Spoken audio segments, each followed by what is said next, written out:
फिर सुबह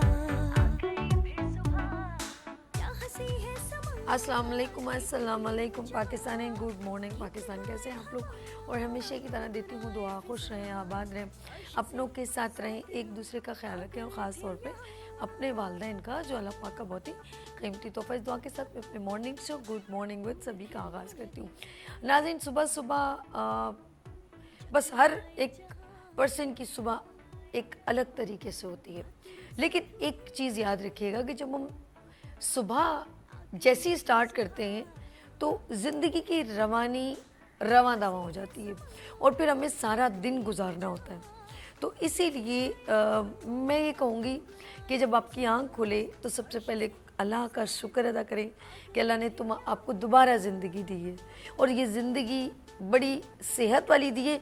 तो मैं कहती हूँ एक बार और शुक्र करें, अल्लाह की एक एक नेमत का इतना शुक्र करें ना कि आप सोचें मैं चल रहा हूँ, मैं सांस ले रहा हूँ, मुझे कोई बीमारी नहीं है और मेरी आंखें हैं, मैं देख सकता हूँ। आप एक पल के लिए आंखें ऐसे बंद करें तो आपको कुछ नज़र नहीं आएगा और आप बेचैन हो जाएंगे। Just like is a light, जब बिल्कुल डार्क हो जाता है ना आपका घर, एकदम अंधेरा, सबसे पहले आप पता क्या ढूंढते हैं? रोशनी। अच्छा, ये रोशनी सिर्फ लाइट में नहीं, ज़िंदगी में हर जगह हमें इस रोशनी की ज़रूरत है, लेकिन ये कुछ रूप धार के आती है। बड़ी गहरी बात कर रही हूँ, पता नहीं कि कैसे मेरे दिल में आई, मुझे नहीं मालूम। ये रोशनी क्या है?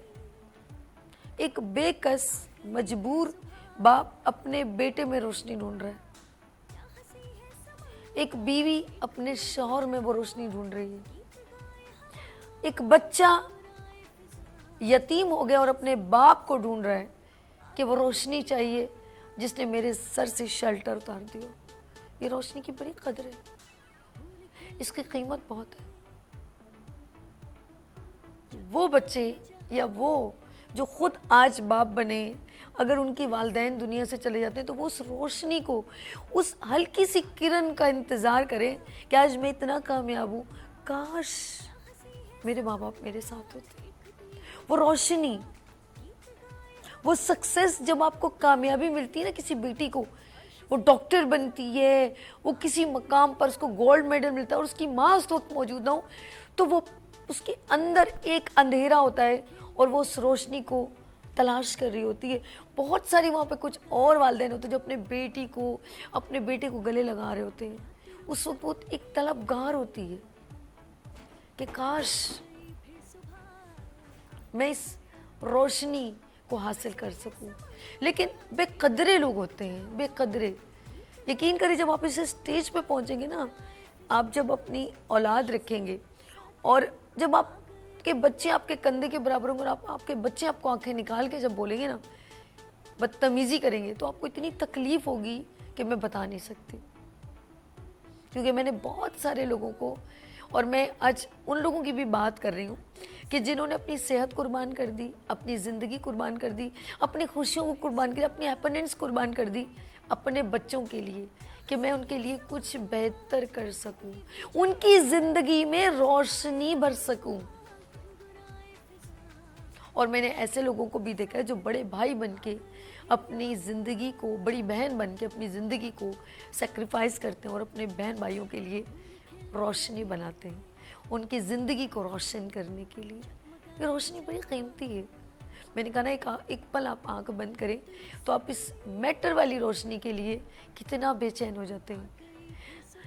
शुक्र करें, एक मैं ये कहूँगी कि आप कभी, अल्लाह ना करे, कोई अंधा हो ना, उससे रोशनी की कदर पूछें कि ये ज़िंदगी की रंगीनियाँ कैसे आप हर किसी को देख लेते हैं, गुस्से से देख लेते हैं, लेकिन आप इन चीज़ों का माजरत के साथ, टॉप टू बॉटम, इन तमाम चीज़ों का जो अल्लाह ने बेइंतहा आपको नवाजा है, आप अरबों रुपए के हैं, अरबों रुपए के, आप टके के नहीं हैं, आप अरबों रुपए के हैं। आप अपनी किडनी बेचने जाए ना तो आपसे लाखों रुपए की डिमांड होगी। आप अपनी आंखों की रोशनी, ये जो पीपल पुतली है ना, इसकी रोशनी, जो लोग अक्सर कहते हैं कि मैं मर जाऊं तो मैं डोनेट करूंगा, आप अपना लिवर ट्रांसप्लांटेशन करें, आप दिल किसी को दे, कुछ भी चीज़, कोई भी ऑर्गन, आप अरबों रुपए के, बल्कि शायद इससे भी कीमती हैं। आप फ़कीर हैं ना, अगर किसी को कह दिया जाए कि मैं तुम्हें लाखों रुपए दूंगा, तुम अपना गुर्दा दे दो, मैं कहूँगी नहीं नहीं नहीं नहीं नहीं, अब मैं नहीं नहीं नहीं नहीं, ये यानी कि आपको उसकी कीमत मालूम है कि ये कितना ज़रूरी है। आपका एक सेकंड सांस रोक दिया जाए तो आपको उसकी कीमत मालूम होगी। इन आंखों को थोड़ी देर कोई छीन ले और आंखों पे पट्टी बांधे तो आपको इसकी कीमत मालूम होगी। आपका दिल कोई निकाल लेना तो आपको उसकी कीमत मालूम होगी। रब की इन नेमतों को झुठलाते हैं, खुश नहीं होते। हम अपने आप से भी खुश नहीं हैं, हम दूसरों से भी खुश नहीं हैं और तलबगारी किए जा रहे हैं। जिंदगी में किसी की रोशनी नहीं बढ़ती, उसकी रोशनी छीनने की कोशिश करते हैं। जिसका जो बस चलता है कहते शुक्र है अल्लाह ने रिस्क तुम्हारे हाथ में नहीं दिया, वरना तुम उसके मुंह से छीन लो। अल्लाह का वादा है तुम किसी को एक दोगे मैं तुम्हें 10 दूंगा, खुशी खुशी। लेकिन हम किसी की खुशियों को, किसी की खुशी को बर्दाश्त नहीं कर पाते। मैं कहती हूँ अल्लाह ने आपको, जब मैं कहा ना, जब आप आँख खोलते तो अल्लाह की शुक्र किया करें कि आपको मुस्कुराने के लिए लोग मुस्कुराने को तरसते हैं। हर वक्त यूं गुस्से से बैठे रहते हैं, हर वक्त गुस्सा करते हैं, किसी को देख के बर्दाश्त नहीं करते। यार अपने दिल को खुश करके देखें, किसी के साथ मुस्कुरा के देखें, एक रोटी को हंसी मजाक में खा के देखें। बस मुझे मुझे मुझे मुझे बस मुझे चाहिए, किसी को मिले ना मिले। याद रखिएगा अल्लाह ने आपके नसीब में जो नेमत लिखी है ना, खुदा की कसम आप उस जगह मौजूद नहीं होंगे ना, फिर भी वो नेमत, वो बरकत, वो चीज़ आपका इंतज़ार कर रही होगी। सिर्फ अपने दिल को साफ करके देखें। इसमें जब जब बाल डालते हैं ना, आप खुद ज़्यादा तकलीफ दे होते हैं। थोड़ा सब्र करें, उस पर तवक्कल तो करें। कभी ज़िंदगी में अल्लाह ने आपको नेमतें नहीं दी। इंसान भी ऐसे हैं। कभी आप मुझे बताएं कि अच्छा मुझे कभी भी ना किसी से कोई प्रॉब्लम होती है ना, मैं उसकी कोई अच्छाई याद कर लेती हूँ। लेकिन हम इतने कम ज़र्फ हो जाते हैं, हम माँ बाप की नेकियों को भूल जाते हैं, बहन भाइयों की भी नेकियों को भूल जाते हैं। कभी भाई ने किसी बहन के साथ शफकत से बात की हो वो भूल जाते हैं, माँ की करम नवाजी भूल जाते हैं, बाप की बुढ़ापे की जवानी भूल जाते हैं, सेक्रीफाइस नहीं कर पाते। बस बेचैन रूह है हमारी। जिस दिन यकीन करें किसी ने कहा कि तुम अल्लाह की ये जो रोज़ी है इसके बारे में क्या कहते हो, कैसे खाना चाहिए, खाना कैसे खाना चाहिए? उसने कहा बिस्मिल्लाह पढ़ना चाहिए, बिस्मिल्लाह पढ़ के खाएं और बैठ के खाएं, चबा के खाएं। उसने कहा बस तुम्हें कुछ नहीं पता। उसने कहा अगर मुझे नहीं पता तो आप बता दें। तो उसने कहा आपने ये कहा कि बैठ के खाना चाहिए, बिस्मिल्लाह पढ़ के खाना चाहिए, चबा के खाने नहीं। बोलो अगर तुमने हराम से कमाए ना तो जितना चबा ले ना तेरे पेट को लगेगा ना तेरे दिल को सुकून मिलेगा। सिर्फ ये देख वो रिस्क हलाल है जिससे तेरा दिल मुतमईन है। कभी कभी मैंने मज़दूरों को बड़ा मुतमईन देखा है, ख़ास तौर पे जो सामान उठाते हैं। मैं अक्सर कोई काम है मजदूरी करवाने, यकीन करें वो नमाज भी पढ़ते हैं और उनके आगे जो पका के रखो वो सब्र शुक्र से खाते हैं और उनसे कहते हैं तुम्हारी ज़िंदगी कैसे गुजरी है, वो कहते हैं यकीन करें कि अल्लाह का शुक्र है बहुत अच्छा है। आप मुझे बताएं, खानी तो तूने 2 ही रोटी हैं लेकिन वो नेमत उससे मांग, वो रब बेइंतहा देने वाला है। लेकिन हम बंदों से शिकवे शिकायत, बंदों से नाला, हम ये ज़िंदगी में अपनी हैप्पीनेस ख़त्म और फिर उम्र के हम इस हिस्से में क्रोध लेके चलेंगे ना, आप 10 साल तक इस क्रोध को लेके चलेंगे, आप फिर यूज्ड टू हो जाएंगे। फिर आपको हर बात में प्रॉब्लम होगी, आपको हर किसी की बात बुरी लगेगी। माँ ने कुछ बोला उसको जुटला देंगे, बीवी कुछ बोल रही है उसको इरिटेट, बच्चा कुछ कर, क्योंकि आपकी बॉडी में वो पॉइजन बन के उतर गया है। तो ये पॉइजन है ना, ये जहर, इसको निकालें। सबसे पहले ज़रा बातों को इग्नोर करेंगे। ज़रा बातें ना आपके लिए इम्पोर्टेंट है। आप ये देखें कि मैं कितना इम्पोर्टेंट हूँ और मेरे साथ जो है जिसके साथ मैं सरवाइव कर रहा हूँ, कोई भी रिश्ता, दोस्त हो आपका, अपनी वालदा हो, बहन हो, ये मेरे लिए अल्लाह ने खूबसूरत रिलेशंस बनाए। और इस बात पे ख़त्म करूँगी कि जब मरने के बाद ये दुआ है आप करते ना कि मेरा पड़ोसी भी मुझे अच्छा मिले, जबकि उधर आपकी ना रूह होती है ना आप खुद गोश्त पोस्ट के होते हैं, लेकिन आपकी इस बात की विश ये बयां करिए कि मरने के बाद ए अल्लाह मेरा पड़ोसी भी अच्छा देना। ये क्या रीज़न है कि अल्लाह वो किसी आग में तकलीफ़ में मुब्तला हो तो मैं बराबर में होऊंगा तो मुझे तकलीफ़ होगी। आपके मोहल्ले में कहीं बराबर में रोज़ कोई मियाँ बीवी की लड़ाई आपके कानों तक पहुँचती है, आपको अच्छा नहीं लगता। तो सोचें, तो ये जो आप अपने घर के अंदर किसी भी जगह पर अपने आप को इरिटेट करते हैं तो आप अपने आप को पॉइजनिंग कर रहे हैं। तो प्लीज़ बी पॉजिटिव, हैप्पी रहें, वक्त से पहले बूढ़े नहीं होंगे। और ज़िंदगी में याद रखिएगा, जो लोग ये छोटी छोटी बातें कहते हैं, ये मत कहो खुदा से मेरी मुश्किलें बड़ी हैं, इन मुश्किलों को कह दो मेरा खुदा बड़ा है। लेते हैं यहाँ पर ब्रेक और मिलते हैं ब्रेक के बाद। देखते रहिए मॉर्निंग शो सभी के साथ। गीत गाए हवा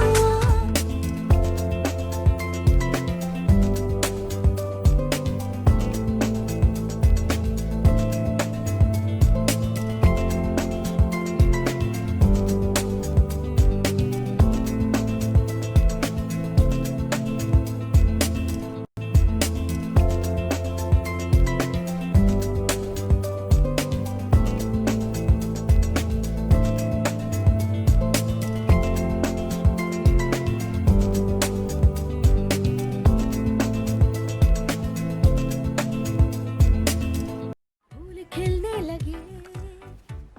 welcome again, good morning with Venus के साथ मैं हूँ आपकी दोस्त वो सभी। अच्छा नाज़रीन, ऑफ कोर्स आप मेरे मॉर्निंग शो में डिफरेंट हेल्थ सेगमेंट जो है अवेयरनेस प्रोग्राम्स देखते हैं हेल्थ से रेलिवेंट, लेकिन आज मैं आप सबको बताना चाह रही हूँ कि इंटरनेशनल लेवल पे 28 जुलाई को हेपेटाइटिस डे को सेलिब्रेट किया जाता है। सेमिनार्स कंडक्ट किए जाते हैं, हेल्थ सेमिनार्स होते हैं, अवेयरनेस सेशंस होते हैं। तो कल मैं भी एक अवेयरनेस सेशन में गई हेपेटाइटिस से रेलिवेंट, और उन्होंने मुझे एक special as a guest of honour एक रिवॉर्ड दिया। मुझे बहुत अच्छा लगा प्रोग्राम, क्योंकि मैं मॉर्निंग शो में डिफरेंट डॉक्टर्स से प्रोग्राम्स करती हूँ और मैं खुद प्री मेडिकल की, मैं कहूँगी FSC प्री मेडिकल हूँ, तो मेरी नॉलेज भी मुझे बहुत अच्छा लगता है। और इसलिए कि ये सिर्फ आप लोगों के लिए कि मेरी भी नॉलेज में इजाफा हो, तो इस सेमिनार्स को मैं देखने की मुझे बहुत अच्छा लगा।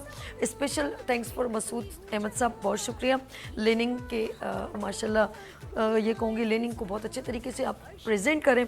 अच्छा जी, बात हो रही है कि स्पेशल मैं अभी आज बात करी थी हेपेटाइटिस के ऊपर। हेपेटाइटिस हम जिगर का सिकुड़ना, जिगर का खून ना बनाना, और ये लिवर सिरोसिस, अगर ये कंडीशन ज़्यादा क्रिटिकल हो जाए, क्रोनिक हो जाए, तो बंदे की मौत भी हो सकती है। लापरवाही जिसे कहते हैं, क्योंकि जब हमारे लिवर में जो खून की रवानी चल रही होती है वेंस में, अगर वो खून की रवानी ना चले तो जिगर सिकुड़ने लग जाता है, क्लॉटिंग लाइक। हमारी अपनी इसके बहुत सारे रीजंस हैं हमारे डॉक्टर्स बताएंगे ऑफ कोर्स। हम इसकी इंडिकेशन, इसके सिम्टम, इसकी प्रिकॉशन और इसका सलूशन, और एंड में कि दोबारा ये जनरेट हो सकती है कि नहीं, it's a lots of question. Liver cirrhosis, अच्छा हेपेटाइटिस A, B, C और सबसे क्रिटिकल C। अच्छा, बहुत सारे लोगों की मैंने डेथ होते हुए अपने फैमिली में भी देखा है। जब इसकी मुझे जैसे, क्योंकि मेरी जितनी नॉलेज है ऑफ कोर्स उसको मैं हमारे डॉक्टर्स और मज़ीद कुछ करेक्ट भी करेंगे, कुछ अगर गलत है तो सही करवा देंगे ऑफ कोर्स। जो इर्द गिर्द के माहौल से हमें मिलता है कि हम जब किसी की आंखें येलो हो रही होती हैं, खून, या हम कहते हैं ना वो यरकान होना, अच्छा इसकी भी टाइप्स होते हैं। काला यरकान एक कंडीशन ऊपर की तरफ चली जाती है जिसे हम काला यरकान कहते हैं। जैसे हेपेटाइटिस में येलो आंखें होना, फिर हम लोग उनको दबा के बोलते हैं गन्ने का जूस पियो, इस तरह का भी होता है, बच्चों में भी होता है। अच्छा, कुछ होम रेमेडीज टोटके वोटके भी बहुत करते हैं। कुछ लोग तकिए के नीचे नीम के पत्ते रखते हैं, गुलाब की पत्तियाँ रख देते हैं, मतलब अपना कुछ डंडियाँ बांध देते हैं, कुछ गन्ने का शरबत पीते हैं। लेट्स सी, अपना अपना एक तरीका करें, लेकिन डॉक्टर से मैं कहूँगी कि आप प्लीज़ सेल्फ मेडिकेशन से ज़्यादा, बेशक आप अपनी दम दरूद जो करते हैं कलाम लाई में बड़ी बरकत होती है, लेकिन साथ साथ ऑफ कोर्स डॉक्टर के पास ज़रूर जाएं। खुद से ऐसा कुछ ना करें कि आपके बच्चे या कोई भी आपके घर में कोई पर्सन ऐसा किसी इस लिवर के प्रॉब्लम में, इस डेंजरस प्रॉब्लम में मुब्तला हो और वो कंडीशन एंड तक चली है। कुछ लोगों को शायद इस लिवर में क्या क्या इंडिकेशन होती है, कुछ लोग कहते हैं इसके सिम्टम नज़र भी नहीं आते हैं। मतलब पेयरनेस नहीं होते। ये मैं ऐसे नहीं कह रही, कुछ ऑफ कोर्स सुना लेट्स सी, आज बहुत सारी हेपेटाइटिस पे बात होगी। सबसे पहले मैं अपने मेहमानों को शुक्रिया करती हूँ जो यहाँ तशरीफ लाए, उनसे मिलवाती हूँ क्योंकि हेपेटाइटिस पे बात हो रही है, जिगर के बार बात हो रही है। और मैं मिलवाती हूँ सबसे पहले मेरे साथ मेरी प्यारी बहन, और ये सेमिनार्स में भी मेरे साथ सेमिनार में कंडक्ट भी हुई, मुझे बहुत अच्छा लगा, तो मैंने कहा प्लीज़ ज्वाइन विद अस क्योंकि we are discussing about relevant to liver पे बात करेंगे। और जी मेरे साथ doctor Nazia Sabri, homeopathic doctor. अस्सलाम वालेकुम नाजिया जी। वालेकुम अस्सलाम। कैसी हैं आप? ठीक है, अल्हम्दुलिल्लाह। बहुत सारी इन्फॉर्मेशन लेनी है हमने आपसे। जी बिल्कुल। ओके, हमारे नाज़रीन हमारे साथ प्रोग्राम में प्लीज़ PTCL नंबर पे नाज़रीन आप हमें कॉल कर सकते हैं। पाकिस्तान में पूरे पाकिस्तान में वीनस एंटरटेनमेंट देखा जा रहा है, तो ऑफ कोर्स अगर आपके इर्द गिर्द किसी को भी अल्लाह ना करे ये प्रॉब्लम हो तो मैंने सुबह नाश्ता नहीं किया तो बार मेरा गला जो है बंद हो रहा है, माजरत के साथ। Let's see. और जी हम आगे चलते हैं, हमारे साथ डॉक्टर अजरा गौरपुरी, न्यूट्रिशनिस्ट। अस्सलाम वालेकुम मैम, कैसे हैं? दिल की गहराइयों से शुक्रिया, बहुत शुक्रिया। और जी हम इस साथ पर आते हैं, मेरे प्यारे से भाई यहाँ पर मौजूद हैं, डॉक्टर तारिक महमूद और डायरेक्टर हैं जियो लाइफ हॉस्पिटल से। अस्सलाम वालेकुम तारिक साहब। सर बहुत शुक्रिया, thanks for coming been on the show. और जी उनके बिल्कुल बराबर में बहुत ही senior doctor Moinuddin, homeopathic physician. अस्सलाम वालेकुम डॉक्टर साहब, कैसे हैं आप? ठीक है सर, बहुत दिल की गहराइयों से शुक्रिया। और आज हम जो है डिटेल में जो है वो बात करेंगे हेपेटाइटिस पे। सबसे पहले मैं चाहूँगी एक तारुफ होता है ना, इंट्रोडक्शन, तो मैं मोइनुद्दीन साहब के पास चलती हूँ। सर सबसे पहले बताएं कि हेपेटाइटिस है क्या, और ये भी बताइएगा कि आज से 20 साल पहले हेपेटाइटिस को कैसे देखा जाता था और अब कैसे देखा जा रहा है। Over to you sir. जी असल में हेपेटाइटिस एक जिगर की बीमारी है, ठीक है, और ये एक बिल्कुल खामोश कातिल है जी, पता भी नहीं चलता है। आप जैसा कि आपने अंदर ही कहा, अंदर से अंदर ही अंदर उस वक्त पता चलता है कि जब इसके टेस्ट वगैरह हों तब सामने आता है भाई ये क्या हुआ। ओके, लेकिन कोई ऐसी अल्लाह ना करे अगर उसको सही तरीके से मैनेज किया जाए तो क्योरेबल है, क्योरेबल है। ओके, ठीक है। और इसमें सिर्फ और सबसे बड़ी इसकी वजह ये होती है कि ख़ास तौर पर ब्लड ट्रांसफ्यूजन, ठीक है, सिरिंज का किसी की सिरिंज लग जाए खुदा ना खास्ता और उसको हेपेटाइटिस है तो समझ लें कि उसके लिए और शेव करते हुए किसी का ब्लेड लग, इसीलिए कहते हैं ना कि कभी भी किसी का इस्तेमाल नहीं होना चाहिए। ओके, बहुत है, सबसे बड़ी इसकी वजह यही है, मेन का सबसे बड़ा यही है कि ब्लड ट्रांसफ्यूजन के खुदा ना खास्ता किसी का अगर लग गया ब्लड किसी को तो उसमें चांसेस होते हैं बहुत ज़्यादा। दूसरा ये कि खुदा ना खास्ता सिरिंज अगर किसी की लग गई, इंजेक्शन लगना नहीं, खाली उसकी पिन अगर लग गई तो काफ़ी है, ठीक है, तो ब्लड से ब्लड टच हो गया, ब्लड से ब्लड टच होगा, वो पॉइंट पे जाएगा और वो वैसे उसमें ठीक है, सर्किल करेगा, ठीक है, तो इससे बचना चाहिए बिल्कुल, सबसे बड़ा।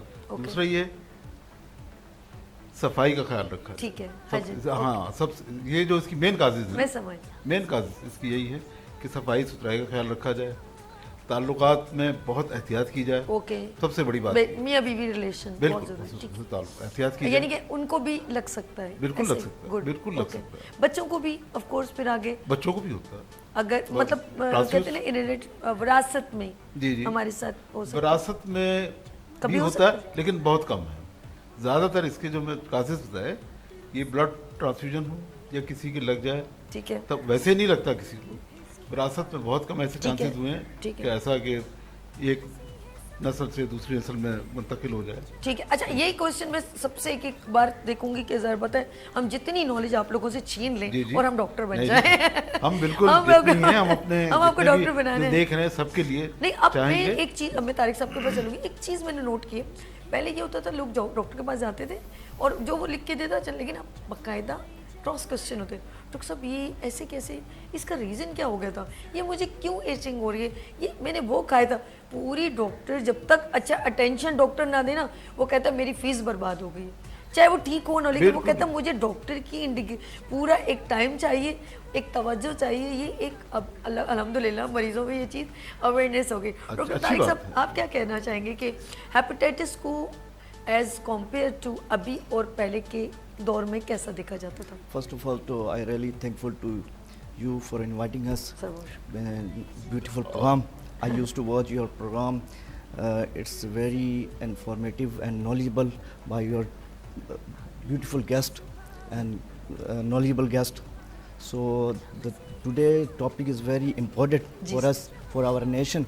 ओके और जो आपके हेपेटाइटिस 28 जुलाई जिनके आज जो मनाया जा रहा है, ये बहुत तेज़ी से जो है स्प्रेड हो रहा है। इसकी जो ना इसको कंट्रोल गवर्नमेंट लेवल पे, जैसे हम पोलियो की तरफ तो लगे हुए हैं क्योंकि प्रेशर होता है वर्ल्ड WHO का, हम जो है उसमें हमें कमी है। Hepatitis A B C D हम इस पे हमारी तवज्जो कम है, ओके तो इस पे हमें वर्कअप करने की ज़रूरत है, हमारी गवर्नमेंट को भी और हमारी कौम को भी।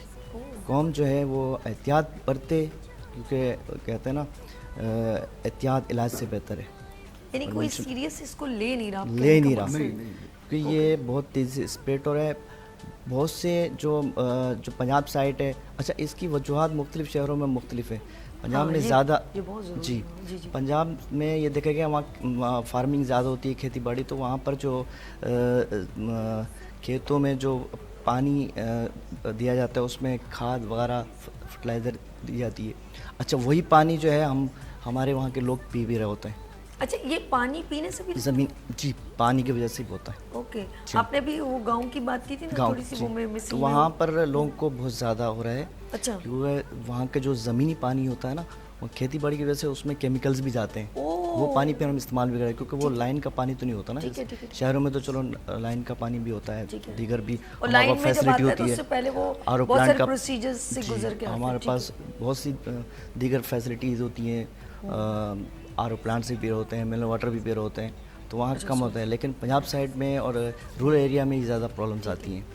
और जैसे कि डॉक्टर साहब ने फरमाया है कि ब्लड से और ये तो आम सी बातें चीज़ें, लेकिन हमारे यहाँ जो इसमें अर्बन सिटीज़ एरियाज़ हैं, उसमें ये मैं जो ऑब्ज़र्व कर रहा हूँ, क्योंकि मैं एडमिनिस्ट्रेशन भी कर रहा हूँ एक 2 हॉस्पिटल की, तो हम बहुत सी चीज़ों से हम गुज़र रहे होते हैं कि जो गैर मुस्तनद ब्लड के बैंक जो चल रहे हैं, उससे भी अच्छा हेपेटाइटिस जो फैल रहा है, जो गैर मियारी ब्लड जो है मार्केट में आ रहा है, उस पर अच्छा हमें ये चीज़ रोकथाम जो भी अभी जरूरत है। इन्होंने कहा है ना कि ब्लड मार्केट में आ रहा है, इसका मतलब है कुछ लोग अपना ब्लड डोनेट करते हैं, ठीक है।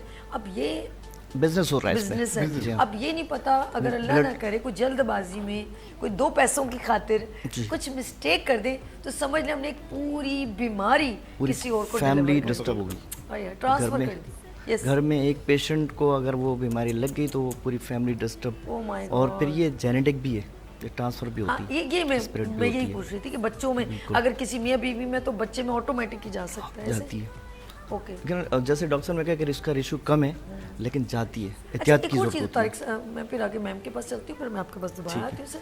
मैं चाहती हूँ थोड़ा थोड़ा ज़रा हम इसका सिर्फ इंट्रोडक्शन में, जैसे बच्चों में डिलीवर हो जाती है अक्सर बच्चे बाय बॉर्न भी बहुत इस बीमारी में मुब्तला ही आते हैं। मैं भी शायद मियाँ बीवी को ना भी हूँ, लेकिन कभी कभी कुछ ऐसी मिस्टेक्स भी हो जाती है, कुछ कमी होती है जिसकी वजह से बच्चा जो है वो बिल्कुल उसके अंदर कुछ खून की कमी होती है, येलो सा बिल्कुल वाइट सा होता है।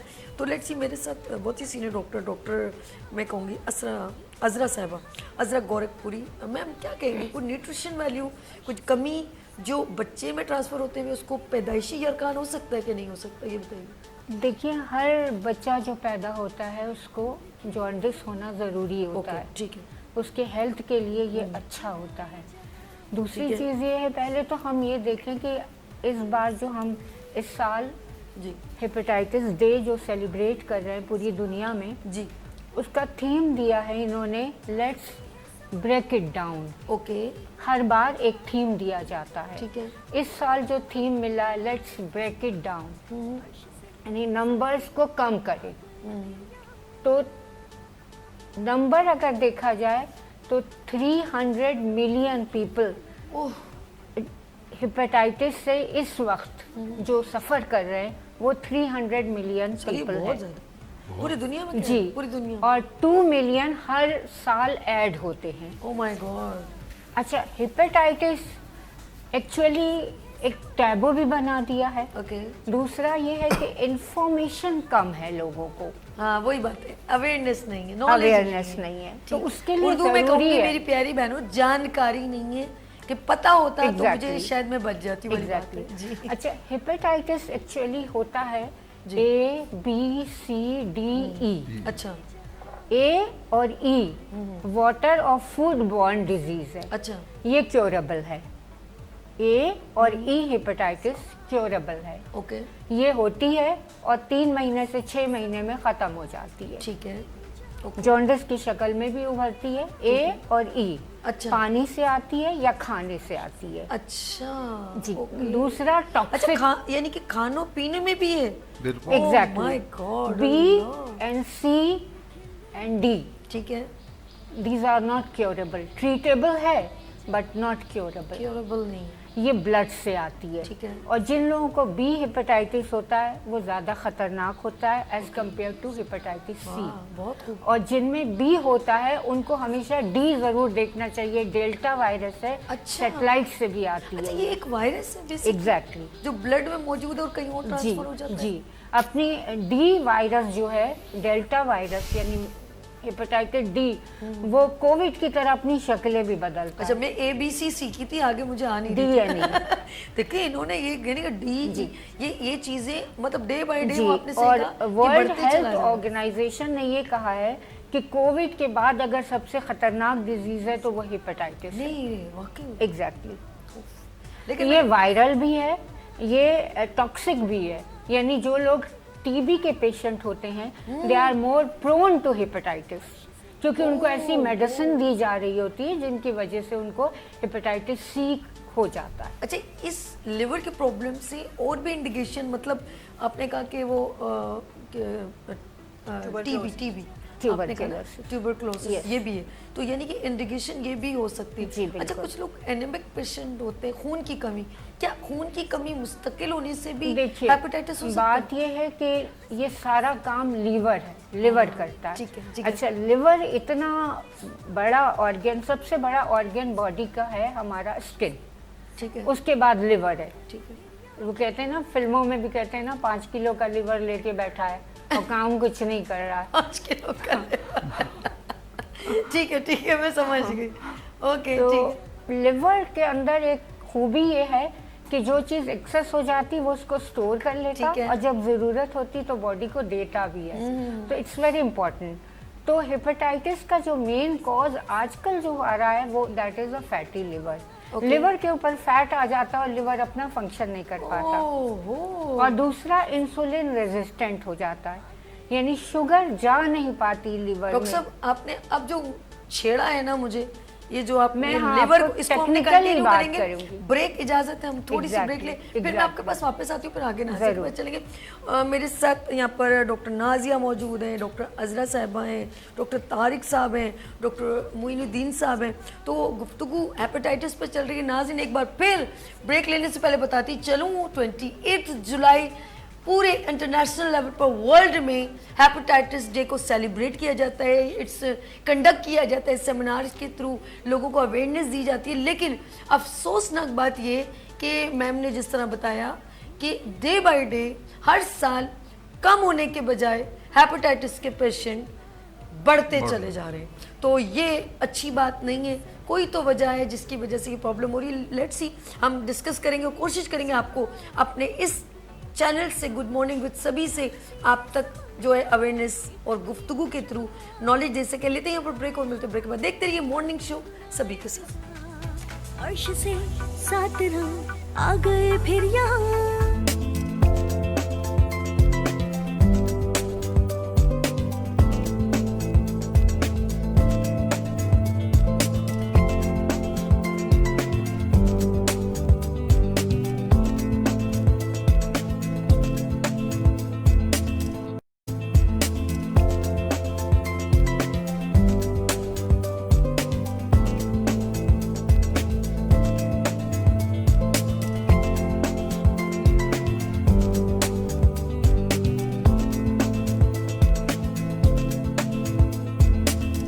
राय फिजा, अर्श से 7 रंग। Welcome again, good morning with सभी में एक बार पर खुश आमदीद। मैं हूँ आपकी मेज़बान सबीर और आज हम स्पेशल हेपेटाइटिस डे को सेलिब्रेट करें आपके साथ। और बात ये होती है कि नॉलेज ऑफ कोर्स बहुत सारे लोगों ने टेलीविज़न ऑन किया होगा, घर में ख़वातीन बैठी हुई होंगी, लेकिन आप यकीन करें आज इस प्रोग्राम को देखने के बाद आपको अंदाज़ा होगा कि कहीं ना कहीं आपको भी इंडिकेट करिए खून की कमी, और इसको लाइटली लेने की वजह से वो क्रॉनिक कंडीशन में चली जाती है। और ये खून की कमी इंसान, कहते हैं ना बहता हुआ पानी, जब भी आपके वेन्स में किसी जगह पर भी क्लॉटिंग होती है ना, तो वो अच्छी बात नहीं है आपकी सेहत के लिए। हमारे जो खून के अंदर white and red cell movement में चलते रहते हैं। एक हम जो पैदा हुए ना, एक सेल एक प्लाज्मा से जब साथ, वो कहते हैं मिट्टी सब जगह से आई, गूंदा गया, वो एक अल्लाह पाक ने, फिर हम कैसे पैदा हुए, एक मतलब एक मिक्सिंग है हमारी, एक ज़रा से प्लाज्मा जो हमारी बॉडी में इंडिकेशन करता है, क्रिएट होता है, बेबी बनता है, सब कुछ आपने देखा। अल्लाह की तख्लीक कितनी खूबसूरत है। ये खून की रवानी, खड़ा हुआ पानी बदबूदार, और रवानी हमारी ज़िंदगी रवा दवा। जो अक्सर लोग अच्छा खाते हैं, बहुत अच्छा, ड्राई फ्रूट जूस सब कुछ करें, लेकिन वो उसका ये क्या कहते हैं, एनर्जी को कन्वर्ट नहीं कर रहे, और अच्छा खा के वो लेट जाते हैं और अंदर ही अंदर सिम्टम पलते रहते हैं। और मैं एक बात बताऊँ, लिवर खून बनाता है। जैसे डॉक्टर साहबा ने कहा कि जब स्वेलिंग होती है या चर्बी फैट आ जाती है तो वो कंजेस्टेड हो जाता है। और याद रखिएगा, पेट का फूलना, पानी भरना, ये सब एक दूसरे से, स्टमक, ये सब एक दूसरे से जुड़ता है। लेट्स सी, मैं क्योंकि कंटिन्यू बात थी तो मैं अजरा साहबा की तरफ चलती हूँ। डॉक्टर साहब, कुछ गुफ्तगू वहाँ से चल रही थी कि लिवर पर फैट आ जाता है, चर्बी आ जाती है, तो उसको मैं कहूँगी आप प्लीज़ कंटिन्यू कीजिएगा। देखिए, फैटी लिवर जो है वो फिर अंदर चीज़ों को जाने नहीं देता, जिसकी वजह से लिवर डिसफंक्शन होने लगता है। देखा ये गया है कि यही स्टेज अगर आगे बढ़ती है तो लिवर सिरोसिस होता है, यानी लिवर कैंसर होता है। लेकिन मैं आपको एक बात बिल्कुल क्लियर बता दूं कि लिवर कैंसर से डेथ नहीं होती, उसका ट्रीटमेंट है, ट्रांसप्लांटेशन भी है और बहुत सारा ट्रीटमेंट है। लेकिन लिवर फेलियर अगर हो गया तो उसका कोई इलाज नहीं है, और ज़्यादातर डेथ अब लिवर फेलियर की वजह से वो क्या हो कंडीशन रही होती है? लिवर बताती फेलियर की क्या कंडीशन होती है? लिवर काम करना बंद कर सुकड़ देता जाता है, है, पेट के अंदर पानी आ जाता है, और बहुत सारे उसके सिम्टम्स होते हैं, और मुंह से ब्लड की वोमिटिंग होने लगती है। तो these are the symptoms of the liver failure. Okay. अच्छा, दूसरा सबसे आसान तरीका कि अगर हम घर में बैठे हैं तो हम कैसे पहचाने कि हमारा लिवर ख़राब हो रहा है। एक लेमैन कैसे पहचाने? ज़रूरी नहीं है कि वो डॉक्टर के पास जाए। उसके गर्दन के अंदर ब्लैक या ब्राउन लाइंस आ जाती हैं। अच्छा। तो या मस्से निकलने शुरू होते हैं गर्दन की बैक पे, फ्रंट पे। फ्रंट मतलब साइड पे, ठीक है। और कान से टच होने लगे, फ़ौरन हिपेटोलॉजिस्ट के पास जाएं और चेकअप कराएं। ओके। अच्छा, गवर्नमेंट ने बहुत सारी फैसिलिटीज़ दी हुई हैं हेपेटाइटिस के लिए, लिवर के लिए, लेकिन लोग जाते नहीं हैं क्योंकि उनको अवेयरनेस नहीं है, या दोनों बातें हैं। मैं यहाँ खुल के बात करूँगी कि गवर्नमेंट की अपनी भी कोताही है। ठीक है। लोग जाते हैं तो उनको प्रॉपर ट्रीटमेंट नहीं मिलता गवर्नमेंट हॉस्पिटल्स में, जिसकी वजह से वो प्रॉब्लम में आते हैं कि प्राइवेट में जाएं तो अफोर्ड नहीं कर पाते। बिल्कुल ऐसे, बिल्कुल ऐसे। तो गवर्नमेंट को चाहिए, ख़ास तौर से मैं रिक्वेस्ट करूंगी आज के डे के हवाले से, शटल्स चलाएं एरिया वाइज, जहाँ पे गरीब लोग होते हैं वहाँ जाके हेपेटाइटिस का टेस्ट हो। और देखिए, टेस्ट में नहीं आता, ये सिम्टोमेटिक होता है, इसका कोई रीज़न नहीं होता। ये डॉक्टर अगर दवा देगा तो सिम्टम पे देगा, कोई टेस्ट नहीं आता है। बिल्कुल सही। ओके। बी और सी का आएगा, वैसे नहीं होता। ठीक है। फीवर हो जाएगा, बॉडी डाउन रहने लगेगी, और ये 3 महीने के बाद या 6 महीने के बाद पता चलता कि किसी को हेपेटाइटिस बी या सी है, इसके सिम्टम्स ही नहीं होते। अच्छा, लेकिन मैं नाज़ी की तरफ चलती हूँ। अच्छा, ये भी होता है कि डॉक्टर इतना एक्सपर्ट हो जाता है, इतने सारे लोगों के साथ आप रेगुलर रहते हैं ना, तो आप देखते ही चेहरा बता देते हैं। जैसे हम लोग अक्सर डॉक्टरों को देखते हैं, वो ये ज़रा सा जी यूँ करेंगे, आंखें नीचे करें, यूँ करें, ऐसे देखते, फिर कहते हैं ज़बान निकालें। मतलब ये 2-3 चीज़ें जो उनकी एक्सपर्टीज़ है। ऐसा भी नहीं है कि डॉक्टर कुछ, अच्छा वो जो कहते हैं उसके बाद टेस्ट में भी आ जाता है, चाहे 3 महीने बाद आए, कहीं ना कहीं उसको इंडिकेशन होती है कि देखिए मैं मतलब उसका इतना तजर्बा, उसका एक्सपीरियंस नज़र आ जाता है कि उसकी या तो गुफ्तगू में वो कहती है मेरा यहाँ पे दर्द हो रहा है या पेट फूल रहा है या मैं खाना खाती हूँ तो मुझे ऐसा होता है, तो वो खुद ब खुद वो गुफ्तगू और वो थोड़ा सा देखना, मैं कहती हूँ डॉक्टर 50% तो डायग्नोज कर चुका होता है कि आपको ये बेटा ये है, थोड़ा एहतियात करें, ज़्यादा ऑयली चीज़ें ना खाएं, ऐसा ना करें, बाहर के खाने ना खाएं, उसको सेफ साइड लिख दें। जैसे अक्सर ख़वातीन हमारी बच्चियों को बड़ा शौक है फ्रेंच फ्राइज़ करेगा, पता नहीं वो 72 दफ़ा ऑयल गर्म किया हो, लेकिन हम लोग उसी में खाना पसंद करते हैं, बच्चे ख़ास तौर पे। तो इंडिकेशन डॉक्टर की एक्सपर्टीज़ बहुत इंपॉर्टेंट होती है, लेकिन डॉक्टर साहब ने जिस तरह का प्लीज़ आप स्पेशल कांटेक्ट करें अपने कोई भी फैमिली फिजिशियन डॉक्टर के पास। नाजिया साबरी की तरफ चलती हूँ। नाजिया, आप हेपेटाइटिस को किस तरह प्रेजेंट करेंगी? Yes, over to you. Okay, thank you so much. देखिए, हेपेटाइटिस जैसे हमारे डॉक्टर साहब ने कहा एक साइलेंट किलर है, ठीक है, एक साइलेंट किलर है। एग्जैक्टली। ये ना शोर करता है ना कुछ भी, इसके मतलब सिम्टम आपको अर्ली स्टेज में जो है जाहिर नहीं होते, लेकिन ये क्या कर रहा होता है, इंटरनली आपके लीवर को डैमेज कर रहा होता है, ठीक है, मीसड़ा होता है ना, मतलब जो घेर रहा होता है बहुत अंदर ही अंदर से खा रहा है। डैमेज कर रहा होता Oh है, my चाट God, रहा होता ठीक है, आम अल्फाज में मैं कहूँ चाट रहा दीमक होता है। की तरह चाट रहा दीमक की होता है। तरह चाट रहा होता है। देखिए, हेपेटाइटिस का जो वर्ड है ना, इसके अंदर ही इसकी एक डेफिनेशन मौजूद है, अच्छा, ठीक है, हीपा लीवर, Okay. ठीक है, जिगर, ठीक है। आईटीएस सूजन, ओह। जिगर की सूजन। अच्छा, हेपेटाइटिस के अंदर ही इसका प्रॉपर जो है एक डेफिनेशन मौजूद कि है, ये है लीवर क्या? की सूजन। देखिए, फर्स्ट ऑफ ऑल क्या होता है, हमें होता है जॉइंटिस। हमारा लीवर अर्ली स्टेज पे जब हल्का सा डैमेज होना शुरू होता है, वायरस आता है, ठीक है, उससे हमें क्या पता चलता है, जैसे पेशेंट आया हमारे पास, डॉक्टर के पास आया, फर्स्ट ऑफ ऑल आइज़ के अंदर जो है ना येलो डिस्कलरेशन आ जाती है, नेल्स में आ जाती है। अगर बहुत ज़्यादा हम थोड़ा सा आगे जाएं तो उसमें स्टूल में जो है पिगमेंटेशन आनी शुरू हो जाती है। जैसे हमारी डॉक्टर साहबा ने कहा, मैं इनकी बात को इंडोर्स करूँगी, यहाँ पर ना नेक पर पिगमेंटेशन आनी शुरू हो जाती है।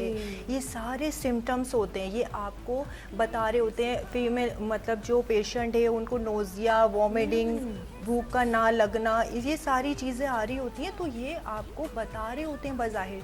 देखिए, आईटीएस आपकी बॉडी में कहीं भी होगा, any type of ITS. ITS मतलब आईटीएस किसी वर्ड के साथ लग जाता है तो उसका मतलब है इन्फेक्शन, ठीक है। जब आईटीएस आपके किसी भी डिजीज़ के आगे आ गया तो आपको फीवर, वो अपना इजहार करेगा, वो चीख चीख के बोल रहा होता है भाई अंदर कुछ चल रहा है। अब ये डिपेंड करता है, डॉक्टर का आर्ट है ये, कि आप पेशेंट को किस तरह से डील करते हैं। ये डॉक्टर का आर्ट है कि आप उसकी केस टेकिंग करके उसको डायग्नोज करें। देखिए, जब 3D मिलते हैं ना तो तब एक डॉक्टर बनता है। Diagnose disease then doctor. Okay, diagnose हो गया, आपने डायग्नोज किया, ठीक है। देन डिजीज क्या है, बीमारी क्या है, आपको नहीं समझ आ रहा, आप टेस्ट से कंफर्म करें। ठीक है, मैं इस बात को जो है ना बहुत इंडोर्स करती हूँ। हम डॉक्टर्स जो हैं पेशेंट को लिख के देते हैं, वो केयरलेस होते हैं, भाई डॉक्टर साहब आपको समझ आ गया, आप दवा दे दें। देखिए, हमें तो समझ आ गया, लेकिन आप हमारे होम्योपैथिक के अंदर है, हम जो लिख के देते हैं ना वो नहीं करवाते। मैं क्या करती हूँ, मैं टेस्ट लाजमी कराती हूँ, कहती हूँ देखिए हमें पता है, लेकिन आपको भी अवेयरनेस होनी चाहिए। आया आपसे कोई पूछ ले कि भाई आपको क्या हो रहा है, और आप जो है उसको प्रूफ दें बिफोर एंड आफ्टर। मैंने आपका केस इस रिपोर्ट से लिया था, आपको ये डिजीज़ थी और क्यूरेबल, आपने काम क्या किया, नहीं उसे पता होगा तो वो एहतियातें भी तो करेगी। एग्जैक्टली, आप अवेयरनेस दें। देखिए, पेशेंट आपके पास आया है ना, डॉक्टर का राइट है कि उसको अवेयर करे, उसको पता होगा। देखिए, वो तो मासूम है, उसको तो कुछ नहीं पता, वो तो आपको फॉलो करता हुआ आ रहा है अंधेरे में, आप उसे रोशनी दिखाएंगे, उम्मीद की किरण देंगे तो वो आगे बढ़ेगा ना। अब उसे अवेयर ही नहीं, आप उसको अवेयरनेस देंगे, प्रिकॉशंस बताएंगे, भाई आपने ये करना है, आपने ये टेस्ट करवाने, आपको ये है, सारी चीज़ें बताएंगे, तभी तो अवेयर होगा ना। अब उसे पता ही नहीं है तो उसको तो बेचारी को कसूर नहीं है। लेकिन अभी मैंने देखा है, मतलब अर्ली स्टेजेस में, मतलब हमारे पास जो पेशेंट आते हैं वो आधे डॉक्टर्स होते हैं, हमने कहा भाई आपने ये टेस्ट कराया? जी डॉक्टर साहबा मैंने ये कराया। बाकायदा मेडिकल टर्म में वो बता रहे होते हैं, हमने ये भी कराया, हमने LFT भी करा लिया, इट्स ओके, हमने ये भी करा लिया, वो भी करा लिया, सारी चीज़ें। तो ये हमारे जो इलिटरेट लोग हैं ना, वो कुछ पेशेंट ऐसे होते हैं उन्हें नहीं पता होता, थोड़ा सा इजी कर में हम मेडिकल टर्म भी बोल रहे होते हैं, वो नहीं समझ पा रहे होते, वो कहते हैं भाई डॉक्टर साहब आप थोड़ा सा इजी अच्छा, वे में बता ये दें। मैं अपने शो में भी कोशिश करती हूँ कि कुछ ऐसी टर्म आ जाते, मेडिकल टर्म नहीं होती जी, वो, जी। तो फिर मैं कोशिश करती हूँ आसान अल्फाज में जी, जी। आगे डिलीवर मतलब बताऊँ ताकि जी। लोगों को आसानी हो समझ दूसरी में। बात ये है, मैं इस बात को इंडोर्स करूँगी, देखिए फर्स्ट ऑफ ऑल होता है जॉइंटिस। जब जॉइंटिस क्रोनिक फेज में जाता है तो वो हेपेटाइटिस की जो है कंडीशन इख्तियार अच्छा, कर ठीक है, जाता है। जॉइंटिस उसमें देन ठीक है, हेपेटाइटिस। ठीक, ओके। जॉइंटिस में आपके आईज में डिस्कलरेशन येलो होता है, ठीक लेकिन है। जब वो हेपेटाइटिस में कन्वर्ट हो जाएगा तो आपके जो कॉर्निया जो आईज है ना, यहाँ पर ग्रे शेड आ जाता है। अच्छा, पेशेंट आपके पास आके बैठा, आई आपने बॉल से साइड पर व्हाइट वाले जी जी ओके, यहाँ एक तो हमारी आईलिड है, हम इसको नहीं, हम पीपल कॉर्निया के साइड में ये जो वाइट है, वाइटनेस ये वाली whiteness। जो वाइट जगह है ग्रे उसको- शेड ठीक आना है, शुरू हो ओके, जाता है। ओके, आप जो है डायग्नोज कर सकते हैं ठीक कि है। हेपेटाइटिस का पेशेंट है। ठीक है। इसके अलावा ये है कि देखिए मैं जो करती हूँ, मतलब मेरी प्रैक्टिस में जो चीज़ें हैं, मैं होल एब्डोमेन अल्ट्रासाउंड करवाती हूँ। यार, ये मैं बड़ा अच्छा है। LFT को क्योंकि मैंने अल्ट्रासाउंड का भी किया हुआ है, तो मेरी वहाँ पर एक्सपर्टीज है भाई लीवर का साइज क्या होता अच्छा, है, उसकी क्या चीज़- इंडिकेशन होगी? होल एब्डोमेन जो आप करवाते जी, हो अल्ट्रासाउंड, मैं बताती उससे क्या हूँ। फर्क पड़ेगा? देखिए हमने होल एब्डोमेन करवाया, लीवर का साइज होता है नॉर्मली 14 से 15 सेंटीमीटर। ठीक है, ठीक है। अब उसके अंदर जो इंडिकेशंस आती हैं, अगर आपकी पेरेन्काइमा चेंजेस डिक्रीज जा रही हैं तो आपको जो है जॉइंटिस आपको हो रहा है, मतलब Okay, पेरेन्काइमा चेंजेस डिक्रीज जा रही हैं तो ITS डैमेज कर रहा है आपके लीवर को, फंक्शन को डिस्टर्ब कर रहा ठीक है। है। पैथोलॉजिकल चेंजेस आएंगे जब फंक्शन डिस्टर्ब होगा। लेकिन अगर पेरेन्काइमा चेंजेस आपके इंक्रीज आ रहे तो जस्ट लाइक ये फैटी लीवर है, वहाँ पर आपका फंक्शन डिस्टर्ब नहीं हो रहा, आपका मेटाबॉलिज्म डिस्टर्ब हुआ है। लीवर है 14 से 15 सेंटीमीटर, आपका साइज आ रहा है 18 सेंटीमीटर, डेट्स मीन 3 सेंटीमीटर उस पर फैट आया हुआ है। एक चीज़ है वो अपना फंक्शन कर रही है, लेकिन अगर उसके ऊपर 3 सेंटीमीटर फैट आ गया तो उसका मेटाबॉलिज्म, उसका थोड़ा फंक्शन तो फिर डिस्टर्ब function तो होगा ना। disturb भी हो जाएगा। फंक्शन डिस्टर्ब नहीं हो रहा, मतलब पैथोलॉजिकल चेंजेस ठीक नहीं है, आ रहे, ठीक है। फंक्शन लीवर अपना कर रहा है, लेकिन उसको वर्क करने में डिस्टर्बेंस क्रिएट हो रहे हैं, ज्यादा मेहनत लग रही होगी इसको। ज्यादा मेहनत लग रही है। कहते हैं ना खाना देर से फिर हजम हो रहा है, वाली बात सेकंड होगी। ये है कि लीवर हमारा एक वाइटल ऑर्गन है, ओके, वाइटल ऑर्गन है, एक हमारी बॉडी का पावर हाउस है। पावर हाउस बहुत सारी चीज़ों को मेंटेन कर रहा होता है। हम जो खा रहे पी रहे होते हैं, हमारी इंटेस्टाइन्स उसको एब्जॉर्ब करके लीवर तक पहुंचाती है, लीवर ब्लड बनाता है, जो एक्सेस हो जाता है उसको स्टोर कर देता है, हमारी बॉडी से बहुत सारी चीज़ों को प्यूरिफाइड करता है, डिटॉक्स करता है। ठीक है। डिटॉक्सिफिकेशन लीवर का काम है, वाओ, ठीक है, वाओ, डिटॉक्स करता है। लीवर एक वाइटल ऑर्गन है। मैं आपके जो है इस प्रोग्राम से जो है पीपल्स को ये अवेयर करना चाहूँगी, देखें हार्ट है मेडिसिन के थ्रू चल जाता है, दूसरे डिजीज़ हैं वो चल जाता है, लेकिन लीवर का अगर वो हेपेटाइटिस में कन्वर्ट हो गया, लीवर सिरोसिस में कन्वर्ट हो गया, तो इसका ट्रांसप्लांट के अलावा कोई ट्रीटमेंट नहीं है। आप इसको अर्ली स्टेज पे रिकवर कर सकते ठीक है। हैं, जो है रैपिडली कर सकते हैं, लेकिन अगर ये स्टेज 4 तक गया तो डेंजरस है। अच्छा, Dangerous। एक जैसे नाज़िया ने बहुत अच्छा डिटेल में बताई थी, एक पर्सन ना डिटेल में ज़रा मुझे, मैं डॉक्टर मोइनुद्दीन साहब के पास चलती हूँ और ये पूछती हूँ कि सर क्या जिगर जब खून की इंडिकेशंस कम करता है तो इसका जैसे कहते हैं ना इंसुलिन हम लेते हैं, क्या शुगर और जिगर का कोई कॉम्बिनेशन है, कोई ऐसी चीज़ जो एक दूसरे को इंडिकेट कर रही हो? Sir, over to you. बिल्कुल, देखिए जिस तरह पूरी बॉडी ब्लड उसी पर कर रहा है, बिल्कुल, जिगर एक काम करता है लीवर का, ठीक है, ठीक, ओके, अगर इसका फंक्शन डिस्टर्ब होगा ओके, तो हर चीज़ पूरी तरह वो शुगर मैं के समझ- इंसुलिन करेगा, मैदे पर भी असर करेगा, हर चीज़ पे। जाहिर है कि ये जिगर एक ऐसी ऑर्गन है कि इसमें जो चीज़ें यूजलेस हैं उसको अपने स्टोर बाहर कर देता है सही है। और जो काम किए उसको स्टोर कर लेता है। ठीक है। बॉडी को जब ज़रूरत पड़ती है तो उसको ओके करता है। तो इसमें सबसे बड़ा यही है कि शुगर का पेशेंट खास तौर पर उसकी हर चीज़ मुतासिर होती है, बिल्कुल ऐसे ही। बिल्कुल ऐसे ही। एक यानी उसकी पूरी बॉडी उसकी, अब जब एक चीज़ हजम ही नहीं हो रही है, वो शुगर एक मुसीबत में आ गया जैसे बेचारा। पेंक्रियास काम ऑफ कोर्स इंसुलिन वो बनाता काम है, नहीं तो कर रहा। उसको फिर किस तरीके से, वही तो करेंगे इसका, इससे दोनों का एक जी, कॉम्बिनेशन है अब कि नहीं? देखें ना, उसके लिए इंसुलिन काम नहीं, उसका ठीक है। पेंक्रियास काम नहीं कर रहा ठीक है। है, तो इंसुलिन दे रहे हैं। ठीक है। या और बहुत सी दवाएं हमारे यहाँ होम्योपैथिक में बहुत सारी एक दवा है तो उससे अगर हम दे तो उससे काफ़ी हद तक बेहतर हो जाता है। ठीक है। तो अच्छा, ये जिगर जब सुकड़ता है, या हम कहते हैं जिगर पे सोजन हम आते हैं, जी, वर्म जी। जिसे हम अक्सर जी, वर्ड जी, यूज़ जी, करते हैं, तो हम हमारे पास ऐसे क्या चीज़ें जो हम अपनी ज़िंदगी को ऑफ कोर्स रवा दवा रखें, और ऐसी चीज़ें कौन सी खा लेते हैं जिसकी वजह से ये फैट हमारे लिवर पर आ जाता है? सबसे बड़ा इसका सबब यही होता है कि देखें, अगर कहीं भी हेपेटाइटिस जिगर का मसला है तो यही कहते हैं इसकी चिकनाई बंद कर दो। अगर टेस्ट कराया जाए तो तकरीबन 50-60% पीपल्स में फैटी लीवर आता है कि हम ख्याल ही नहीं करते, गैर मेयारी ऑयल वगैरह इस्तेमाल कर रहे हैं, कुछ कर रहे हैं और ज़्यादा इस्तेमाल कर रहे हैं। भाई जितना मना करो उतना ही वो समोसे खा रहे हैं, ये खा रहे हैं, कुछ करेगा ना, फिर नुकसान तो आएगा। और जब ये सारी चीज़ें आएंगी तो फिर सबसे पहला काम यही होता है कि इसकी फैट मत करो ओके। और उसको अब बहुत से लोग ऐसे हैं कि खाया और लेट गए, सो गए, जी वो सर। हजम तो हो ही नहीं रहा है ना। ओके। कम से कम खा के थोड़ी बहुत चहलकदमी ही कर लो ताकि थोड़ा बहुत तो बस खाने पे फोकस है, खाने पे मुझे फोकस, बस और खिला। वो भी मुरक्खन चीजें हों। अच्छा। अगर ऐसी तो खाना भी खाएगा अच्छा। नहीं, कहेगा, नहीं मुझे हाँ, अरे नहीं, भाई नहीं। मत खा, खाने दाल से अनाज सब्जी सब खाने ही तो खाने है। से कुछ नहीं होता, जी जी जी। खाने से ही आदमी मरता, भूखा रहने से नहीं मरता।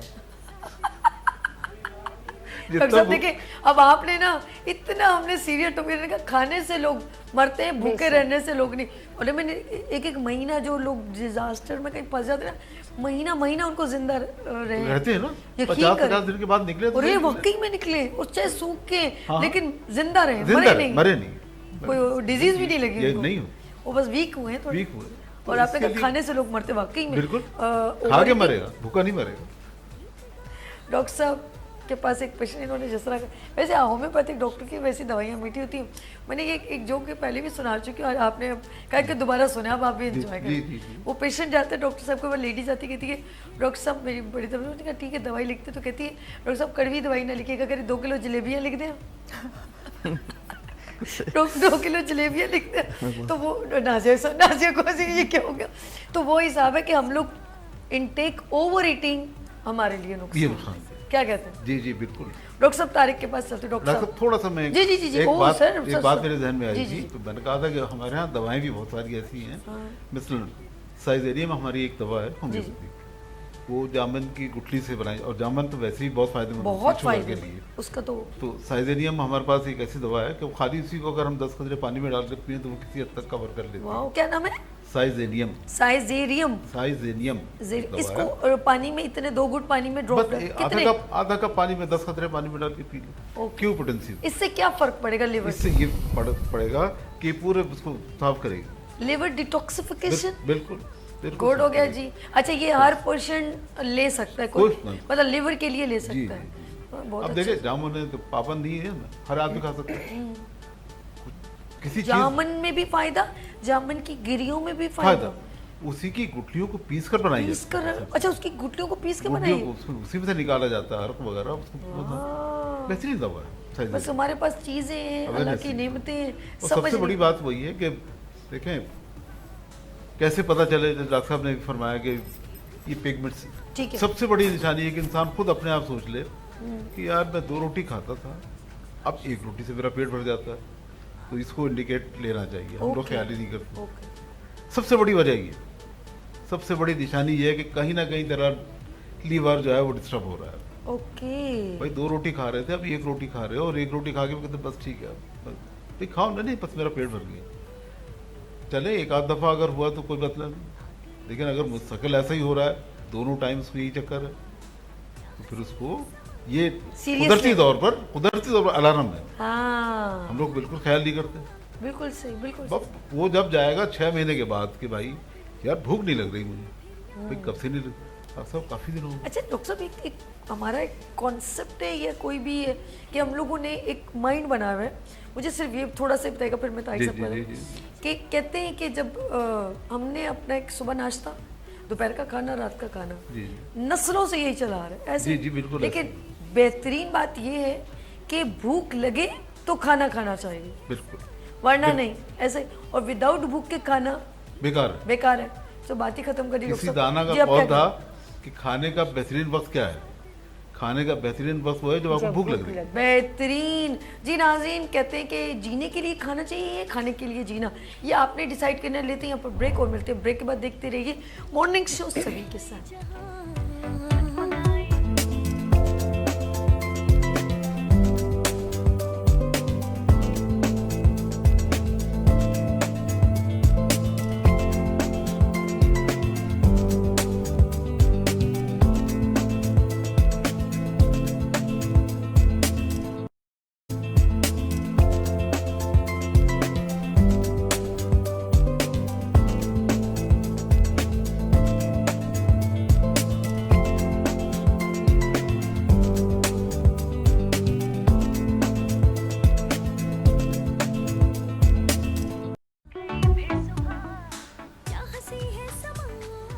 Welcome again, good morning with सभी में एक बार फिर खुश आमदीद। आज हम अवेयरनेस का सेशन करें, बहुत सीनियर हेल्थ कंसल्टेंट यहाँ पर मौजूद हैं और आज हम बात करें हेपेटाइटिस, जिगर का सिकुड़ना, और ये प्रॉब्लम कहाँ कहाँ कौन कौन से ऑर्गन को हिट करती है। सबसे इम्पोर्टेंट चीज़ है, अल्लाह की नेमतें आपके सामने होती हैं। सबसे इम्पोर्टेंट आपकी भूख को मौजूद होना चाहिए, उस चीज़ को मौजूद होना चाहिए जिसकी आपको तलबगारी है। विदाउट तलबगारी आपको नुकसान देती है। ठीक है जी। सबसे पहले आपको अगर भूख लगी है तो आप जो भी अल्लाह की नेमत है उसे सब्र शुक्र से खाएं और चबा के खाएं। अल्लाह ने ये एक दांत नहीं दिया, 32 दिए हैं, कोई तो रीज़न है। अच्छा, इसकी शेप भी कुछ कहते हैं ना, शेर के दांत आपने नोट किए होंगे, नोकीले, वो सिर्फ गोश्त खाता है, वो कभी घास नहीं खाएगा। लेकिन आपने हिरन को देखा, उसके नोकीले दांत नहीं होते, उसके दांत घास फूस करने के चबाने। लेकिन अल्लाह ने हमें कुछ नोकों वाले दांत और कुछ स्मूथ दिए, तो हम घास फूस भी खा लेते हैं, आप खीरा खा लेते हैं, मूली खा लेते हैं, सलाद पत्ता खा लेते हैं, आप गोश्त भी खा लेते हैं। तो अल्लाह ने बड़ी खूबसूरत, लेकिन इसको बार बार मेंशन किया है कि इसको चबा के खाएं, च्युइंग करके खाएं। फिर आपकी ज़बान में अल्लाह पाक ने एक सलाइवा दी है जो इसको निगलने में, आपको नीचे ड्रॉप करने में मदद देता है। जब आप अपने एसोफेगस के थ्रू इसको नीचे लेके जाते हैं तो फिर वो सीधा आपके स्टमक में जाता है। वहाँ पर अल्लाह पाक ने एक एंजाइम्स HCl आपको दिया, वो एंजाइम्स मिलके आपके उस खाने को, एक मशीनरी है, लेकिन ओवरलोड मत करें उस मशीन को, एक कैपेसिटी दे। लाइक अच्छा, हर चीज़ आपके हमारे दीन से बड़े रेलिवेंट है। जैसे बिस्मिल्लाह पढ़ के खाना, हम कहते हैं बैठ के खाना, चबा के खाना, और सेकेंडली एक स्पेस छोड़ के खाना। ये सबसे बड़ी आपकी सेहत का राज है। बाखुदा आप कभी भी, अच्छा, एक खाने पे खाना, यानी कि आप ये भी खा लूँ, मीठा भी खा लूँ, नमकीन भी खा लूँ, पर जूस भी पी लूँ, कोल्ड ड्रिंक भी पी लूँ, आप मैदे को ना कंफ्यूज कर देते हैं। आपके स्टमक निज़ाम पूरा निज़ाम ही बढ़ जाता है उसका। निज़ाम साहब जो होते हैं वो निज़ाम पूरा सिस्टम आउट ऑफ रेंज हो जाता है। फिर उसको समझ नहीं आती मैं इधर जाऊँ कि उधर जाऊँ, मैं केड़े पैसे जाऊँ तो मंजी कितने डाऊँ, वो परेशान हो जाता है। उसके अंदर इतना कुछ आप डाल देते हैं और ओवरलोड भी कर लेते हैं कि आज ही ज़िंदगी ख़त्म हो गई, फिर हमने खाना नहीं है। आपकी ज़िंदगी है तो सब कुछ है। अब उसका काम, उसके बाद वो आपको एक बड़ी आंत और एक छोटी आंत हमारी होती है, एक रेक्टम होते हैं, हमारे स्टूल पास का थ्रू है। जो चीज़ें आपकी नहीं होती वो इसके थ्रू नहीं करती। लेकिन कुछ चीज़ें हमारे, ये फूड जो इनटेक करते हैं, उसका रीज़न ये अल्लाह पाक ने ये नेमतें, लाखों करोड़ों नेमतें पानी की सूरत में, नेमतें, अनाज, दालें, सब्जियां, गोश्त, सब कुछ आपके लिए दे। ये आपके ऑर्गन, आप गाजर खाएं, आपकी आंखों की रोशनी अच्छी होगी। आप रेटे को नहीं, आंवला, आपके बाल बहुत अच्छे होते हैं। आप चुकंदर खाएं, आपका ब्लड बहुत अच्छा बनता है। अल्लाह ने सब नेमतें, फ्रूट्स हर मौसम में दिए। अल्लाह ने बेशबहा नेमतें दिए। बंदे तू नाशुक्र है, तुझे समझ नहीं आती है, तू नेमतों की नाशुक्री हमारी ओवर ईटिंग, हमें समझ नहीं आ रही, तो ये तमाम चीज़ें हमारे ऑर्गन को डिस्टर्ब करती हैं। फिर हमारा liver, pumping machine, heart, blood पूरी बॉडी में मूव करता है। क्या हम सो भी जाते हैं, ये ऑर्गन जाग रहे होते हैं। आपने अक्सर देखा होगा रात को लोगों को खांसी हो जाती है, ऑर्गन का काम है। हम ओवरलोड क्या काम करें, रात को 12 बजे के बाद जिस वक्त वो ऑर्गन बेचारे की मशीनरी ऑन होती है, उसका काम शुरू होता है, हम उस पर खाना डालना शुरू कर देते हैं। चले जी आए बाहर घूमने चलते हैं, और रात को 2 बजे बंस रोड बैठे हुए हैं, उधर हाइपर, उधर डिफेंस बैठे हुए हैं, चाय पी रहे। वो बेचारा कह रहा है मेरा सोने का टाइम है, मेरा रिसाइकिल का टाइम है, आप उसको हिट कर रहे हैं। तो ये सारा निज़ाम हमारी अल्लाह ने बहुत प्यारी नेमत दी है। सोने का टाइम मुकर्रर किया, सूरज का टाइम मुकर्रर किया, वो बदनज़मी नहीं कर रहा, और आपको जो सब कुछ बताया हम उसके अगेंस्ट में चल रहे हैं, और फिर कह रहे हैं हमें प्रॉब्लम्स क्यों हो रही हैं। अगेंस्ट तो फिर कुदरत के अगेंस्ट में जब जाएंगे तो फेस तो करना पड़ेगा। लेट्स सी, रिटर्न करें, बैक करें अपने आप को, वरना बहुत मुश्किल में पड़ जाएंगे। तारिक साहब क्या कहेंगे, हमारे लिवर को ब्लड मिलना चाहिए, तो हम कौन सी चीज़ें इग्नोर करें और कौन सी चीज़ें अपनी लाइफ में इन करें? Over to you sir. Thank you. First of all तो मैं ये कहना चाहूँगा कि बात ही सुन रहा था मैं doctor Azra, doctor Nazia, I really appreciate कि उन्होंने बहुत तफसील से, डिटेल से एक्सप्लेन किया। जी। मैंने भी बहुत सी चीज़ें जो मेरे इल्म में नहीं थी, मेरे इल्म में इजाफा हुआ, क्योंकि मैं बेसिकली तो होम्यो फिजिशियन हूँ, लेकिन मैं मेरी प्रैक्टिस में मैं एडमिनिस्ट्रेशन देख रहा हूँ हॉस्पिटल की। प्रैक्टिस में डॉक्टर्स ने, आज डॉक्टर मोइन ने बड़ी अच्छी बातें की, आपने बहुत अच्छी बातें की, तो बहुत वस्त बात हुई। लेकिन जो आपने क्वेश्चन किया है उसमें जो आजकल चल रहा है फास्ट फूड का, आप ये देखें कि जो हमारे बड़े थे, बाप दादा नाना, उनमें ये बीमारियां नहीं हुआ करती थी, बिल्कुल ऐसे, क्योंकि वो देसी खुराक पे डिपेंड करते थे। आजकल की जो न्यू जनरेशन है वो फास्ट फूड, जैसे आपने कहा कि रात में भी आप खाना किस टाइम चाहिए और हम किस टाइम खा रहे हैं, सोना किस टाइम चाहिए हम किस टाइम सो रहे हैं, तो वो डिजीज़ तो हम पे हावी होंगी ना, बीमारी तो लगेगी ना। अल्लाह ने रात सोने के लिए बनाई है, और हम होटलों में बैठे हुए हैं। हम जैसे कि आपने कहा है कि कौन सा रोड है, बंस रोड फूड स्ट्रीट, वहाँ खाने जाए, और गप्पे भी लग रही हैं, और सुबह 5 बजे 6 बजे बिल्कुल हुसैनाबाद, फूड स्ट्रीट्स बन गई हैं भाई। वो सारी चीज़ें जो ना इम्बैलेंस हो गई ना, तो डिसबैलेंस हो गई, बिल्कुल आप सही कह रही हैं। तो मेरे ख्याल में एक तो गवर्नमेंट को भी इस पर बहुत ज़्यादा फोकस करने की ज़रूरत है। I was watching speech of federal health minister, he was saying कि हम हॉस्पिटल बनाने पे तो कर रहे हैं कि हर आए दिन जो हम नया हॉस्पिटल बना रहे हैं, हम जो माशरे में डिजीज़ जो फैल रही हैं उस पर हम कोई कंट्रोल नहीं कर रहे, उस पर हम नहीं देख रहे कि आए ये जो हेपेटाइटिस जो ज़्यादा फैल रहा है, क्यों फैल रहा है, इसकी वजह क्या है, उसको कंट्रोल करें उसको। अच्छा, ये एक तो सारे हमारे जो मुअज़्ज़िज़ डॉक्टर हैं उन्होंने अच्छी बातें कही, अलामत भी बताई, डिजीज़ की तफसील से बात हुई।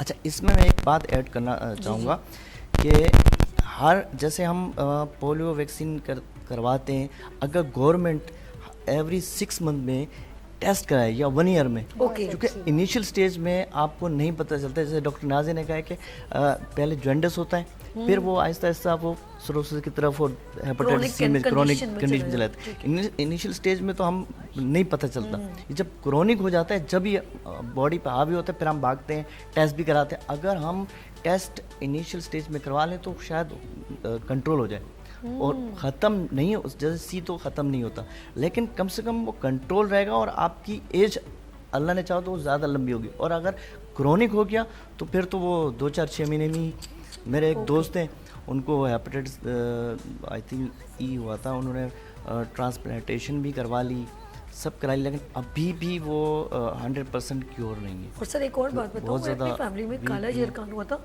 बच्चा नहीं बचा, काला ज़रकान हुआ, पूरी बॉडी उसकी काली हो गई थी, उसका ब्लड काला हो गया था, तो वो बिल्कुल कहते हैं बचने की बिल्कुल उम्मीद ख़त्म, बिल्कुल, और डेथ हो गई। उम्र उसकी 24 साल थी, ज़्यादा बड़ा भी नहीं। बस देसी मैं समझता हूँ खुराक पे हमें अच्छा, उसमें क्या उसको नॉलेज नहीं थी, एक तो यरकान हुआ और उन्होंने दबादब उबले हुए अंडे खाना शुरू कर दिए। तो ये कि नॉलेज ना होना, तो प्लीज़ जब आपको इस तरह की इंडिकेशन हो, जब आपका खून नहीं बना, तो गर्म चीज़ जो आपके अंदर पाए, निहारी या उबले हुए अंडे, ये सारी चीज़ें आपको मज़ीद आपको हिद्दत पहुंचाती हैं और जो है ना ये ठंडी चीज़ें, इसीलिए बार बार कहती गन्ने का शरबत या जूस फॉर्म, बेरीज, कुछ ऐसी चीज़ जो आपके लिवर को कंफर्टेबल जोन में रखे, क्योंकि मेडिसिन भी अंदर जाके एक वर्क करती है, तो वो दोनों चीज़ें बहुत ज़्यादा ओवर प्रॉब्लम होती है ना, तो आपका ऑर्गन डिस्टर्ब हो जाता है। मैं एक क्योंकि इंटरनेशनल सर्टिफाइड है, तो आयुर्वेदिक में ये बताएं कि क्या आप इसके अंदर हमारे पास क्या सोल्यूशन है मैम? मैं उस पर भी अजरा आती मैम हूँ। से ज़रा बात करें। पहले हम अपनी अधूरी बात पूरी कर जी, लें जी, जी, मैम। कि बासानी से कैसे पता करें अगर हम मोटे हैं तब भी कि हमारा लिवर अंदर से ख़राब हो रहा है। तो उसके लिए मर्द अगर अपनी बेली नापे अच्छा। 90 सेंटीमीटर, ये ठीक है। इंटरनेशनल रूल है, ठीक है। 90 सेंटीमीटर नापें तो वो नॉर्मल हैं, और फीमेल्स 80 सेंटीमीटर जी, तो वो 80? नॉर्मल है जी। आज ही नापूंगी। अच्छा, लिवर का खराब होना ओबिसिटी से बहुत रिलेटेड है। अच्छा, मोटापा जिनको जी, बहुत होता है। जी बिल्कुल, ओबिसिटी से और डायबिटीज से बहुत ज़्यादा रिलेटेड है, क्योंकि डायबिटीज के अंदर पेंक्रियास की बीमारी डायबिटीज नहीं है, अच्छा। लिवर है। अच्छा, आ जाइए आप खाने पे, आप कह रही हैं क्योंकि टाइम भी आप देख रही हैं, नहीं, बड़ी मैं उनसे important पूछ बात, रही- हाँ, नहीं, मैं उनसे पूछ रही करने हूँ। लगी थी। जी, देखिए, लिवर को पसंद है वो चीज़ें जैसे सेब हो गया, an apple a day keeps the doctor away, 2 apples a day keeps all the diseases away। ठीक है। तो जो भी है 2 एप्पल जरूर खाएं जिनको लिवर की तकलीफ रहती अच्छा, है। जिनको लिवर की तकलीफ हो वो रोजाना एक या एक दिन छोड़ के एक नहीं नहीं, डेली डेली एक सेब खाएं। एक या 2, रेड वाला, रेड वाला। ग्रीन। ओके। अच्छा, रेड वेजिटेबल्स जितनी है वो लिवर हेपेटाइटिस में फायदेमंद है। लिवर की हर डिजीज में रेड कलर या कलरफुल, जैसे चुकंदर हो गया, गाजर हो गया, या बंद गोभी जो कलरफुल आती है वो हो गई, रेड शिमला मिर्च हो गई, Okay. You have to take that. Okay. Ayurvedic treatment में हम देते हैं त्रिफला, अच्छा, आंवला, हरड़, बहेड़ा त्रिफला मैंने जी, और 1 महीने में ये गारंटी के साथ मैं अपनी क्लिनिक पे लिवर की डिजीज ठीक करती हूँ। यानी कि एक और जन्म हुआ है जुबैदा आपा का, और माशाल्लाह इतनी नॉलेजेबल है आयुर्वेदिक, ऑफ कोर्स बहुत बड़ी मैं कहूँगी वो है। आयुर्वेदा इज द इतना आसान साइंस नहीं ऑफ है। लाइफ। ओके, आयुर का मतलब होता है, वेद मीन साइंस, ठीक है। और आयुर का मतलब होता है लाइफ। अच्छा, ओके, गुड। तो इसके अंदर हम करते हैं होलिस्टिक अप्रोच पे, यानी पूरी बॉडी को डिटॉक्स करते हैं। अब लिवर को कैसे डिटॉक्स करते हैं? लिवर को सिर्फ और सिर्फ डिटॉक्स करता है बटर मिल्क, जो बटर मिल्क। इटालियंस लेते हैं। 1 चम्मच दही 1 गिलास पानी में घोल के आप दोपहर के वक्त ले लें तो आपका- अच्छा जी बिल्कुल। ओके। अच्छा, दूसरा, फल और सब्जी एक साथ सैलेड में नहीं लेना, ये विरुद्ध आहार है, ऑपोजिट है, यही लिवर को खराब करता है। ओए ओए, वो सब कुछ बड़ा खुशी से ये फलाने, और जिनको सब्जी- हेपेटाइटिस सैलेड हो है। जाए ठीक तो है। उनका लिवर जब काम नहीं करता है तो अमूमन अल्ट्रासाउंड के अंदर आती है स्प्लीनोमेगैली। स्प्लीन एक ऐसी चीज है जो लिवर तिल्ली। के साथ जुड़ी हुई, जी, तिल्ली। जी, जी, जी। तो वो बड़ी हो जाती है और वो लिवर को मदद करने लगती काम करने के लिए, अच्छा। क्योंकि लिवर सिकुड़ता है। ठीक है, ठीक है। तो ये स्प्लीनोमेगैली भी आ जाती है। तो उसकी वजह से ये कहा जाता है कि वो टॉक्सिक चीज़ें आप ना इस्तेमाल करें जिससे लिवर आपका सुकड़ना शुरू अच्छा, एक हो और जाए। चीज़ भी बताइए कि जो लिवर के अंदर कोई प्रॉब्लम, जो आपने कहा वो उस वक्त ब्रेक में बात हो रही थी, गॉल ब्लैडर, पित्ते में वो पत्थरी होना, वो भी जरा सा प्लीज। पित्ते में जो पथरी बनती है वो कोलेस्ट्रॉल से बनती है। ठीक है। कोलेस्ट्रॉल कभी प्लांट से नहीं आता, एनिमल से आता है। अच्छा, अब आप कैसे पहचानेंगे कि अगर आपको लिवर की तकलीफ है या इनडाइजेशन है या किसी तरह की पेट की तकलीफ है, तो हमने, या आपका कोलेस्ट्रॉल बढ़ा हुआ आ रहा है, जी, जी। तो आपने उस जानवर में अगर जितने कम पाओ उतना कम कोलेस्ट्रॉल, ओके, यानी फिश के अंदर पाँव नहीं है, आप खाइए। अरे क्या बात है मैम, तो जबरदस्त भाई। पाँव मुर्गी में है, चलेगा हफ्ते में ठीक है, 1 दिन, ठीक है, ठीक है, बाकी कोई जानवर कोलेस्ट्रॉल वाले नहीं लेंगे।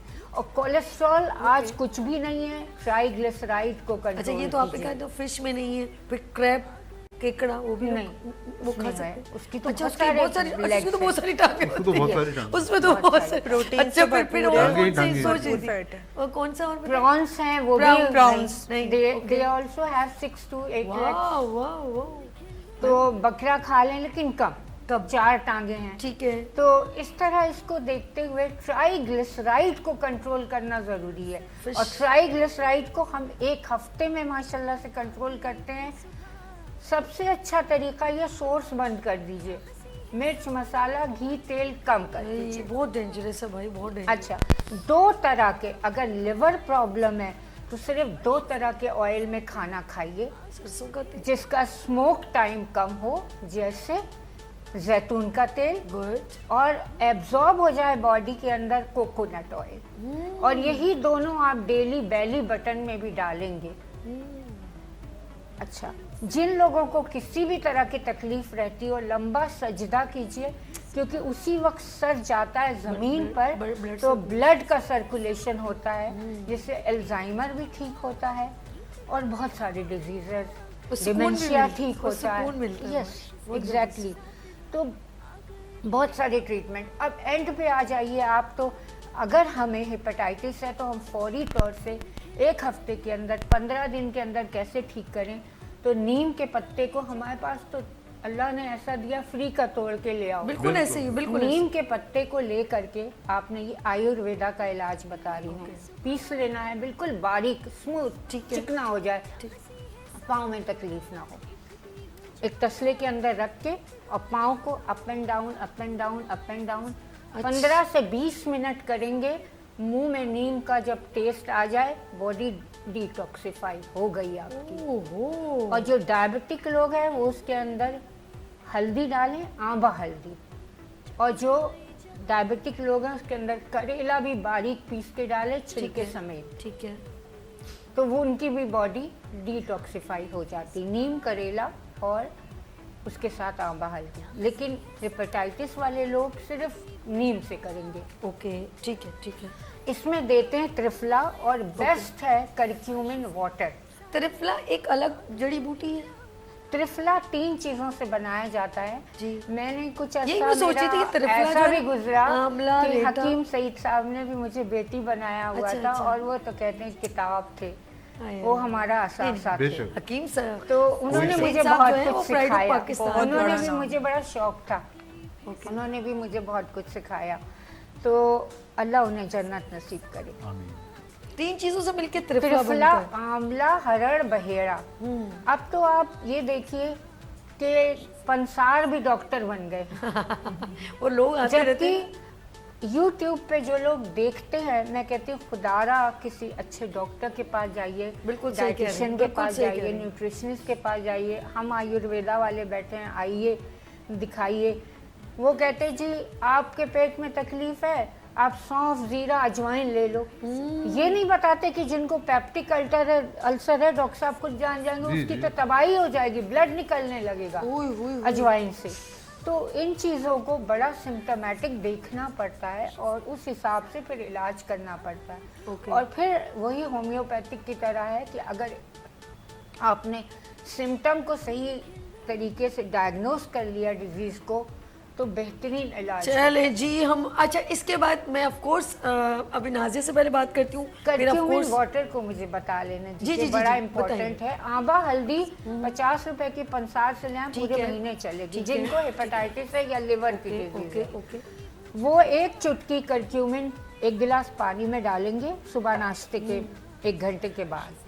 और उसके साथ चुटकी से काली मिर्च डालेंगे। ओके। काली मिर्च में होता है पेपरिन, जो करक्यूमिन को एक्टिवेट करता ठीक है, वो ठीक उसका है। कैटालिस्ट है, ठीक है। वरना वो काम नहीं करेगा। ओके। तो उससे आपका लिवर डिटॉक्सिफाई रहेगा, लिवर हेल्दी रहेगा। एक बार फिर ये होम रेमेडी बताएं, क्या क्या चीजें बताई थी?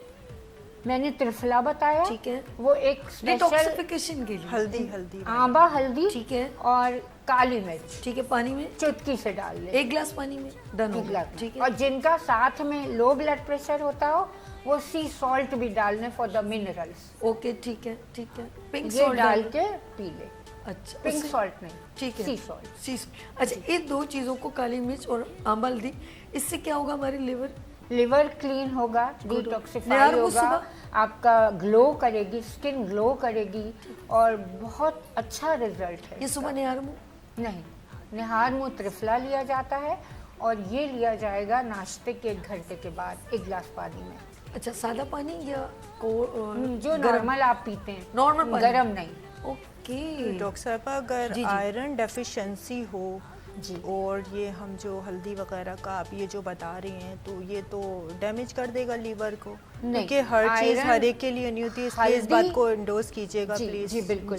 हल्दी तो लिवर का दोस्त है, ठीक है। क्योंकि वो इन्फ्लेमेशन कम करता है। ठीक है। और लिवर की हर बीमारी इन्फ्लेमेशन से होती है। और ब्लड जो है ना, लिवर बनाता है, लेकिन कब तक बनाता है? जब बच्चा 10-12 साल का रहता है, उसके बाद फिर ये ट्रांसफ़र होता है बोन मैरो की तरफ। अच्छा। और लिवर का मेन जो काम है वो शुगर को ग्लाइकोजन में बदल लेता है। और जब बॉडी को ज़रूरत पड़ती एनर्जी की, तो गाड़ी की तरह नहीं है कि हम पेट्रोल डालेंगे तो चलेंगे। तो लिवर फौरन ग्लाइकोजन को तोड़ के ग्लूकोज में convert सेल्स में भेजता बिल्कुल है, जहाँ पावर हाउस होता है माइटोकॉन्ड्रिया, जो एनर्जी का पावर हाउस है सेल का, वो काम करता है। क्या बात है। कभी हम एक सेल बनाते थे, एक एनिमल, एक प्लांट का Plant सेल। cell, उसमें माइटोकॉन्ड्रिया जो होता था ना, अच्छा सब छोटे छोटे सबसे थे। खूबसूरत। अच्छा, वो हम लोग जब सेल को एक माइक्रोस्कोप या वो दूरबीन जो थी ना, उसे बोले माइक्रोस्कोप, हम देखते थे तो एक स्लाइड के ऊपर एक ड्रॉप होता था, बोले ये सेल है। अरे भैया, इतना उसके अंदर इतने सारे, मैं हैरान हूँ कि हम एक सेल से मिल के बने, और इतना सा एक हल्का सा जो हमें वैसे स्लाइड पे नजर नहीं आता, लेकिन जब हम उस पर एक लेंस से देखते थे तो उसके अंदर इतनी सारी तबाही, Plasmodium, ये जी। यूं ये है, फलाना है, वो तो सारी चीज़ें देखते थे उस वक्त। तो ये सारी चीज़ें अल्लाह की क्या शान है कि हम बस उसकी कदर नहीं और कर वो कर पा रहे। कलरफुल हो तो और भी ज्यादा Colourful। नाइस। हाँ, हम बनाते थे ऑफ कोर्स ऐसा कि एनिमल सेल की क्या कंडीशन है, वो सेंटर न्यूक्लियस और ये वो पता नहीं क्या न्यूक्लियस क्या, के साथ ही तो होता है, न्यूक्लियस के साथ, तो ये सब हमने ऑफ कोर्स ये चीज़ें हम अगर थोड़ी सी समझ लेना तो हम बहुत सारी प्रॉब्लम में बच जाए। लेट्स से हम उसके बाद ब्रेक की तरफ चलते हैं और मिलते हैं ब्रेक के बाद। देखते रहिए मॉर्निंग शो सभी के साथ। गीत गाए हवा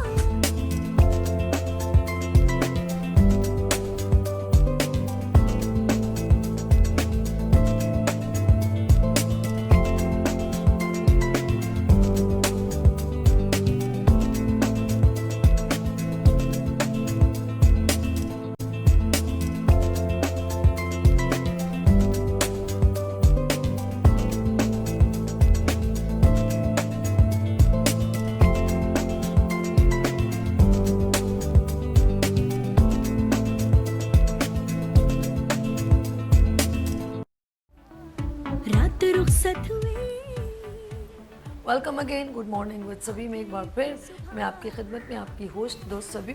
बात हम कर रहे हैं हेपेटाइटिस पर और इंटरनेशनल लेवल पर डिफरेंट जगहों पर पूरी दुनिया में, पूरे वर्ल्ड में हेपेटाइटिस डे को अवेयरनेस सेशंस हो रहे हैं, हेपेटाइटिस डे को सेलिब्रेट किया जा रहा है और सेमिनार्स कंडक्ट करें, इवेंट्स कंडक्ट किए, डॉक्टर्स वगैरह जो हैं वो सेशंस करें। बहुत अच्छा लग रहा है कि ऑफ कोर्स उनकी नॉलेज में भी इजाफा हो रहा है, लेकिन कुछ लोग डिफरेंट फील्ड से रिलेवेंट लोग होते हैं, वो भी इन सेमिनार्स को कंडक्ट करते हैं, अटैम्प्ट करते हैं। और सबसे इम्पोर्टेंट मुझे ऐसा लगता है कि हमारे मुल्क में कॉलेज में और स्कूल्स में भी इस सेशंस को लेके जाना चाहिए, यानी कि ग्रेजुअली इनिशियली कम से कम वो बच्चे जो थोड़े समझदार हैं उनको ये नॉलेज हो। जिस तरह डॉक्टर अजहर ने कहा कि हर साल हेपेटाइटिस पेशेंट कम होने की रेशो नहीं है बल्कि बढ़ रहे हैं। ये बड़ी बैड, मैं ये कहूँगी, कोई अच्छी न्यूज़ नहीं है। अगर इसको हम देखें कि हम किस डोमेन में, फिर हॉस्पिटल्स बन रहे हैं, डॉक्टर मतलब मज़ीद इसके ऊपर लोगों को ट्रीट कर रहे हैं, लेकिन सलूशन नहीं आ रहा। क्यों? ऐसा क्या है? लाइफ स्टाइल ऑफ कोर्स हम मजबूर हैं, बहुत सारी चीज़ें, लेकिन ऐसा क्या है, कुछ चीज़ तो कमी लग रही है। गवर्नमेंट सपोर्ट नहीं है, गवर्नमेंट को भी चाहिए इसको साथ में देखें, क्योंकि पोलियो के कतरे तो अब गली गली में जा रहे हैं, तो ये भी आप अपनी कुछ वैन एक इंक्लूड करें, लोगों तक पहुंचाएं और इसकी अवेयरनेस बहुत ज़रूरी है। इससे पहले कि हर बंदा, जिस तरह भी हर तीसरा बंदा घर के अंदर शुगर पेशेंट निकल रहा है, तो ये ना हो कि ये लिवर प्रॉब्लम में ये प्रॉब्लम भी नज़र आए और पेशेंट निकले, ये कोई अच्छी बात नहीं है, हमें इसको सीरियसली लेना पड़ेगा गवर्नमेंट को ख़ास तौर पे। लेट्स सी, मैं डॉक्टर नाज़िया की तरफ चलती हूँ। नाज़िया, ऑफ कोर्स हम बात करें कि हमारे लिवर पर इफ़ेक्ट होता है, सोजन होती है, वर्म होता है। अच्छा, ये लिवर ट्रांसप्लांटेशन किस हद तक जाके एक हद होती है उसके बाद करवाना पड़ेगा? लीवर ट्रांसप्लांट जो है, जब आप लीवर सिरोसिस पर आ गए ना, तो ये लीवर कैंसर की लास्ट स्टेज है। ओहो, तो ये तो बस लास्ट स्टेज है। मतलब आप अगर अल्ट्रासाउंड में देखें तो सेप्टेशन आना मतलब आपका लीवर बिल्कुल डैमेज छलनी हो जाता है, श्रिंकेज की कंडीशन हो सुकर जाती है, जाता है। बिल्कुल ब्लैक हो जाता है, कंडीशन ही ख़त्म हो गई। ट्रांसप्लांट की जो ये कंडीशन है हमारे पाकिस्तान में तो अभी तक कोई इस तरह नहीं है, Available लेकिन इंडिया के अंदर ये है। बहुत कामयाब रहा है कि इसकी ट्रांसप्लांटेशन होती है स्टेज 1 और 2 पे। अर्ली स्टेजेस में इसको रिकवर कर सकते हैं, लेकिन हम फिर वही कहेंगे कि हमारे पाकिस्तान में इसको जो है अर्ली स्टेज पे रिकवर कर लिया तो कर लिया, क्योंकि इसका कोई ट्रीटमेंट नहीं है। बहुत वाइटल ऑर्गन है, ठीक है। इसकी बहुत ज़्यादा केयर करनी बहुत ज़्यादा ज़रूरी है। ओके, वरना ये प्रॉब्लम भी क्रिएट कर सकता है, बहुत ज़्यादा आपकी problem। डेथ वाकई हो सकती है। अच्छा, Exactly। बच्चों में कितनी आप समझते हैं कि बच्चों को अल्लाह ना करे कभी हो जाए तो उनको क्योर करने के लिए हमें क्या क्या करना चाहिए? ठीक है, बच्चों में स्पेशली बाय बर्थ होता है तो उनकी मदर से जो है पेरेंट टू ऑफ स्प्रिंग जो है ट्रांसफ़र हो जाता है। बच्चों में जब आएगा तो जाहिर सी बात है वो अर्ली स्टेज पे होता है, ठीक है। तो उसको जो है उसी वक्त रिकवर कर लें तो वो भाई बहुत क्योर हो अक्सर सकता आपने है। देखो कि बच्चे कहते हैं ना ये पीलिया हो गया, एग्जैक्टली ऐसा हो गया, एग्जैक्टली खून नहीं हो गया, वो काफी देर उसको देखिए, रखते हैं कोई भी ICU में। चीज़ एकदम से नहीं हो जाती, ठीक है। अब मदर को है, आजकल तो इतने एडवांस है गायनेकोलॉजिस्ट, मंथली जो उनके टेस्ट हो रहे होते हैं, सारी चीज़ें जो है उनको पता चल रही होती हैं आपको क्या है। जब बेबी की डिलीवरी होनी है तो उससे पहले उसकी सारी मैनेजमेंट हो जाती है ना कि कि भाई भाई नॉलेज में डालो भी हुआ है फैमिली में जी। उसने बच्चा डिलीवर किया और डॉक्टर ने उसको कुछ मेडिसिन दी कि भाई आपको हेपेटाइटिस यानी कि पीलिया हुआ है, उनको ये मेंशन कर दिया था। उसके अच्छा, उनका ज़रा पता डिलीवरी के 1 महीने बाद उसकी डेथ हुई है, बच्चा पैदा कि कर। डिलीवरी उसने में- लापरवाही बहुत की, बहुत ज़्यादा। उसकी मेडिसिन वैसी रखी हुई है, उसने अपनी सेहत का ख्याल नहीं किया। आफ्टर डिलीवरी वो बच्चा, यकीन कर मुझे बड़ा उसका भी, मैं भी गई थी, वो मेरी गोद में था, वो मैंने कहा मासूम, उसको पता नहीं।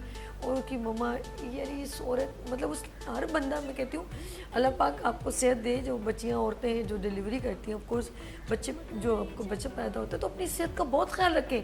आपको मेडिसिन न्यूट्रिशन आप हो सकता है कुछ चीज़ों से नहीं मिल रही हो तो मेडिसिन से, इंजेक्शन से फ़ौरन हो जाता है। तो आपको हर हफ्ते डॉक्टर, लेडी डॉक्टर के पास जाना चाहिए। आपने लापरवाही की, आपका ऑफकोर्स वो वर्किंग जो ऑर्गन का वो ख़त्म ही हो गया। तो आप क्या कहती हैं आप? मैं यही कहना चाहूँगी, देखें टेस्ट में आपको सारी चीज़ें पता चल रही होती बिल्कुल है, ऐसे ही। कोई भी डॉक्टर केयरलेस नहीं होता। अगर ये लापरवाही हो रही है तो पेशेंट की तरफ से हो रही है। अच्छा, 3rd मंथ तक जो है आप उनको एंटीबायोटिक से ज़रा दूर रखते हैं, वो नहीं दे सकते क्योंकि बेबी जो है बहुत ज़्यादा मतलब स्टेबल नहीं होता। उसके बाद आप एंटीबायोटिक दे सकते हैं मदर को, ताकि बच्चे को जो है वो थोड़ा सा सेफ साइड पे आ जाए। ठीक है। और उसके बाद आपको पता चल गया कि भाई आपके बेबी में ये प्रॉब्लम है, तो उससे पहले उसकी सारी मैनेजमेंट होगी कि बेबी डिलीवर होता है, हमने क्या भाई काम करने से पहले एक प्रोजेक्ट होता है, उसकी सारी मैनेजमेंट पूरी प्लानिंग होती है ना आपकी। ठीक है, ठीक। तो वो बेबी डिलीवर होने से पहले ये सारी जो है आपकी मैनेजमेंट होगी कि बेबी डिलीवर होगा, उनको क्या देना है क्या नहीं देना, क्योंकि बेबी बहुत सेंसिटिव है, बहुत केयरलेस, यानी उसको बहुत केयरिंग में रखना पड़ेगा। तो ये इसको क्योर कर सकते हैं क्योंकि बेबी में तो अर्ली एज में है, ओके, मदर के अंदर यानी जो कि है इसको chronic सीरियस देखना serious चाहिए, लेना चाहिए। लाइटली मत मूड पे लेंगे, कोई बात नहीं, बहुत सीरियसली इसको अटेंशन, चाहे आपको चाहे बच्चे को, इसको, वरना क्रॉनिक कंडीशन में जा सकते हैं। अब हम ज़रा लास्ट क्वेश्चन करते हैं ताकि हम तो प्रोग्राम को थोड़ा सम अप भी करेंगे। ऑफ कोर्स मैं डॉक्टर मोहिउद्दीन साहब की तरफ चलती हूँ। हमें ड्राई फ्रूट में, सब्जियों में और रेगुलर इस्तेमाल में, जूसेस में क्या करना चाहिए सर, क्या कहेंगे आप? सबसे पहले तो उसमें ये है कि वही ऑयली चीज़ें नहीं हों। ओके। ड्राई फ्रूट में भी हम ये देखें कि ज़्यादा ऑयली ना हो। ओके, मतलब जैसे अब बहुत से लोग तो भाई अखरोट खा रहे हैं तो खाई ले रहे हैं। दबा के अब उसका भी एक टाइम है। ठीक है। गर्मियों में अखरोट खा रहे हैं तो क्या करेगा वो? बहुत ज़्यादा नुकसानदेह। तो इसमें इस चीज़ को रखें और ज़्यादातर सब्जियों का इस्तेमाल ठीक है, इसके लिए बेहतरीन, गाजर है, ठीक है, मूली है, लौकी। खीरा है, लौकी, ये सारी चीज़ें। अच्छा, फलों में जैसे मैम ने कहा सेब है, ठीक है। खाएं। सीजन वाइज जो सीजन वाइज अनार बहुत अच्छा है, बिल्कुल, अनार है खाएं, ऑरेंज है वो लें, अमरूद लेकिन है। सीजन वाइज होता है, जूस फॉर्म में भी ले सकते हैं। बिल्कुल ले सकते हैं। ओके, बिल्कुल। ये हमारी सेहत को और मजीद बूस्टअप करता है। और अच्छा ये भी अगर आप साथ साथ मेडिसिन ले रहे हैं और अपनी डाइट को अच्छा करें, क्या सबसे कहें? बड़ी सबसे अच्छी पहली बात यही है कि कहा कि गोश्त कम से कम लें। बिल्कुल ठीक है। हमारी सारी तवज्जो गोश्त पे होती है, गोश्त का सालन नहीं मतलब तो मैं सालन। मुझे तो इतना अफसोस होता है हम किसी के घर जाए मेहमान बन के और अगर वो हमारे आगे दाल सब्जी रखते हैं ना, फिर? तो हमारा शक्ल अजीब सी लोगों की बन जाती फिर? है। अगर यार ये सबसे क्या, पहले ये देखते भाई कि यहाँ कबाब बिरयानी है, हाँ तब है। घर में वो दावत के तो छोड़ दें, घर में भी यही होता है। बिल्कुल ऐसा। अच्छा घर में भी ऐसे ही? घर में भी ऐसे होता है, अगर नहीं गोश्त, अरे भाई गोश्त का क्या सब्जी बनाओ। नहीं यार मैं बड़ी लकी हूँ इस मामले में, हमारे घर में ऐसा नहीं होता अल्हम्दुलिल्लाह। मैंने देखा बहुत से घरों में नहीं यानी वो गोश्त के बगैर खाने नहीं खा रहे। भाई क्यों अपनी जान खुद हलाक कर रहे हो, खुद कुछ ही कर रहे हो। अच्छा इसका रीजन ये भी है कि हफ्ते शुरू में एक से- दिन खा लिया, 2 दिन खा लें, हाँ बहुत है बहुत है भाई। 2 दिन आप सब्जियों का भी रखो ना, दाल का भी एक दिन रखो। मेरा पूरा शेड्यूल बनता है कि ये दाल डे गुड हो गए, और good सब्जी हो गए। डे, ये नहीं कि रोजाना ही कुछ ही बनेगा, बेहतरीन। हफ्ते में 2 दिन अच्छा बस। मुझे लग रहा है और कि हमें इसकी भी अवेयरनेस मेरा होनी कंधों पे बोझ है कि मैं लोगों का ये भी बताना डाइट शुरू करूं मैनेजमेंट कि बहुत दालों- नेसेसरी है। ट्रीटमेंट के साथ आधा ट्रीटमेंट आपकी डाइट आधा treatment मैनेजमेंट ये है। लोबिया कितना अच्छा है, लाल लोबिया कितना अच्छा है। बिल्कुल। और मैं काले चने इसका सालन आप बनाएं, इतना बेहतरीन है। लेकिन हम लोग इसकी भी एक लिमिट है। आप दोपहर में लें, आप रात में खा रहे हैं और उसके बाद जो है खाकर आप सो गए सो गए। हैं। देखिए आप हेवी कैलोरीज ले रहे हैं तो इसको डिक्रीज भी तो करें, रिलीज भी तो करें। अब हमने इतना हेवी लोड ले लिया, ठीक है आपको बहुत पसंद है, अब गोश्त खाने के शौकीन है, आप लें, लेकिन जितना कैलोरीज आपने लिया है उसको उसको रिलीज भी करें। बिल्कुल ऐसे, आप बिल्कुल। चलें, आपका अपना मेटाबॉलिज्म को एक्टिव करें ना। अब आप खाए जा रहे हैं, बैठे में आप सेडेंट्री वर्कर्स हैं, बैंक में जॉब करते हैं, आपके पास टाइम नहीं, आपके पास जिम जाने का टाइम नहीं, एक्सरसाइज का टाइम नहीं है, लेकिन खाने का टाइम है आपके पास ना। तो अब जो कैलोरीज आप ले रहे हैं उसको अच्छा रिलीज सर करें। पहले माशाल्लाह एक बात बताएं, पहले लोग होते थे असल में हम लोगों ने अपने आप को तो यूं कर दिया ना, सामने बराबर में सब बैठे हुए, किसी से ना वो कोई अपने काम में गुफ्तगू लगा। करना, हम अपने मोबाइल में टिकटॉक देख रहे हैं, उन लोगों से कम्युनिकेशन में जिनसे हमारा कोई ताल्लुक नहीं है। बिल्कुल। ऐसा ही है। ऐसे ही। पहले होता था लोग एक तो मगरिब के फौरन बाद खाना खा लेते थे, जैसे रोज़ा खुलता है ना, जस्ट लाइक इस ना, बिल्कुल ऐसे। उनका एक बड़ा अच्छा था। फिर उसके बाद क्या करते थे, उनके दोस्तों में ये होता था कि बूढ़े बड़े जो है ना वो चरपाइयाँ तखत डाल के वो सब गैदरिंग में बैठते थे।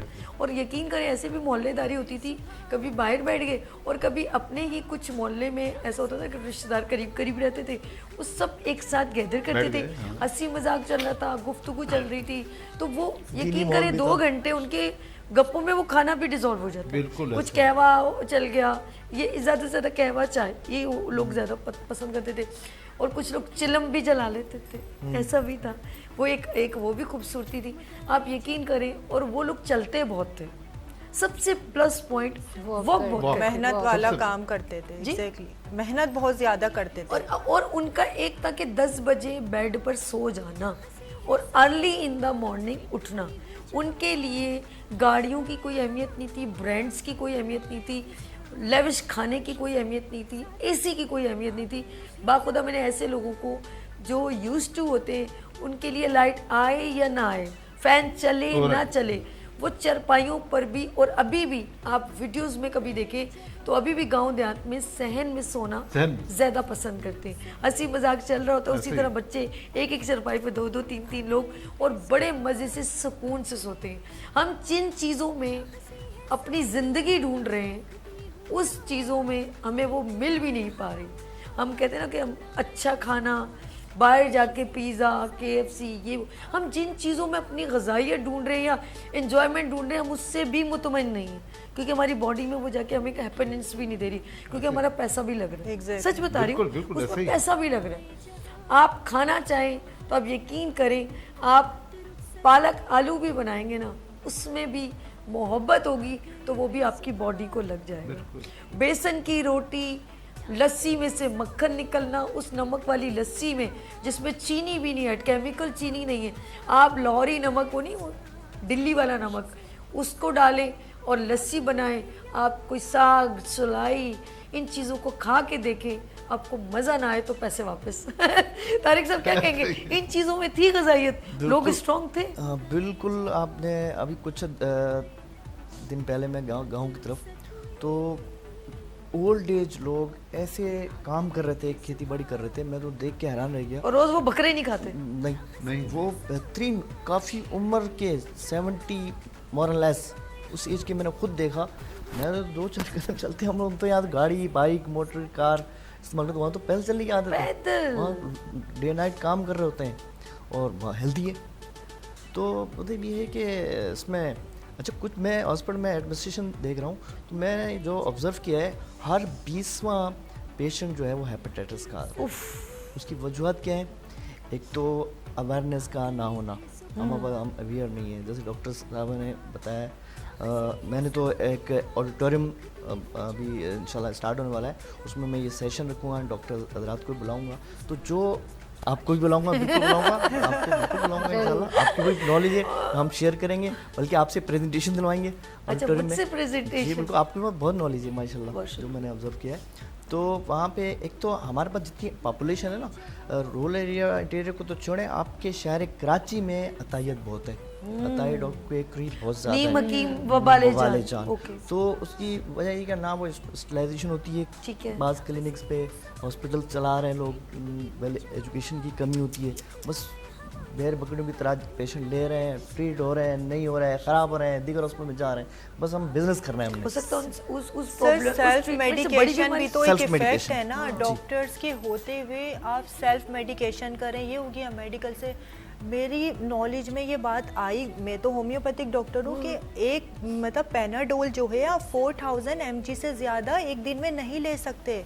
वो लीवर को डिटॉक्स करेगी, आपके ब्लड के अंदर केमिकल रिएक्शन पैदा कर देगी। अच्छा, एक और चीज़ भी है ना, टॉक्सिफिकेशन पैदा कर देगी। एक बात है ना, मैं तारिक साहब एक चीज़ नोट हो रही है, आपने बहुत अच्छी इंडिकेशन की। और एक और चीज़ है, जो वो टेबलेट से मुझे आराम आया ना, तो मैं फ़ौरन कहूँगी रुक सर ये वाली दवाई खा ले, आपको आराम आ जाएगा। आपको साइड इफेक्ट नहीं पता होंगे ना, वही तो नहीं, उसको तो जैसे मुझे मैदे में दर्द है, मुझे डॉक्टर ने लिख के दी, मैंने खा ली, मुझे आराम आ गया, और मैंने भी उसको बताया तुम आप भी खा लो। वो बेचारे को कुछ और ही तकलीफ हो रही हो कि वो तो ठीक हो जाएगी, पता नहीं, हो सकता कुछ तो आप इसलिए खुश हो गए क्योंकि आपको पैलिएटिव मेडिकेशन की गई, वो चीज़ सप्रेस हो गई। ठीक है, सप्रेस हो गई, जल्दी आराम आ गया। आपने कहा भाई वो डॉक्टर तो बहुत अच्छा है, और उन्होंने मुझे एक टैबलेट दी। आपको ये नहीं पता उस डॉक्टर ने जो आपको टैबलेट दिए, उसने उस डिजीज को सप्रेस कर दिया आपके ऑर्गन में। वो इजहार कर रही थी, चीख चीख के कह रही थी कि मुझे ये हो रहा है, इसको ट्रीट करो।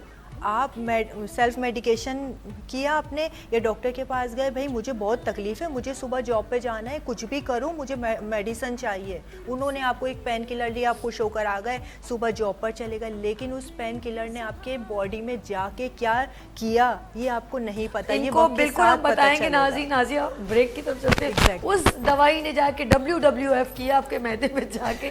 अच्छा, ये तमाम चीज़ें बड़ी काउंट करती हैं कि हम दांत में दर्द है, अच्छा वो एक इंसेंट पता नहीं कोई है ना, मेडिसिन है, ऐसी कोई नाम है, एनसिट ले ली, अच्छा जी बड़ा आराम आ गया।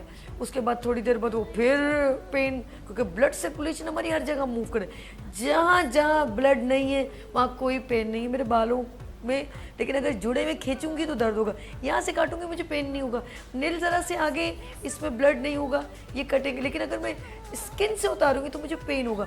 जहाँ भी प्लाज्मा, जहाँ एक कतरा, एक सेल ब्लड है, उधर आप सुई भी चुभाएंगे तो आपकी आवाज़ निकलेगी, दर्द हो रहा है। जैसे ब्लड आप चेक करते हैं शुगर के लिए, सुई चुभती है तो ये पेन होगा। तो आपके ब्लड एक एक चीज़ बड़ी कीमती है, इसको लापरवाही में लेंगे, जैसे उन्होंने कहा एक ब्लड का कतरा आपके साथ जुड़ेगा, आपको हेपेटाइटिस हो सकता है, एक कतरा, एक बिल्कुल माइनर सा। तो सोचें कि आपकी ज़रा सी गलती पूरी टॉप टू बॉटम बॉडी को हिला के रख देगी। लेते हैं यहाँ पर ब्रेक, और मिलते ब्रेक के बाद देखते रहिए मॉर्निंग शो सभी के साथ। आ गए फिर यहाँ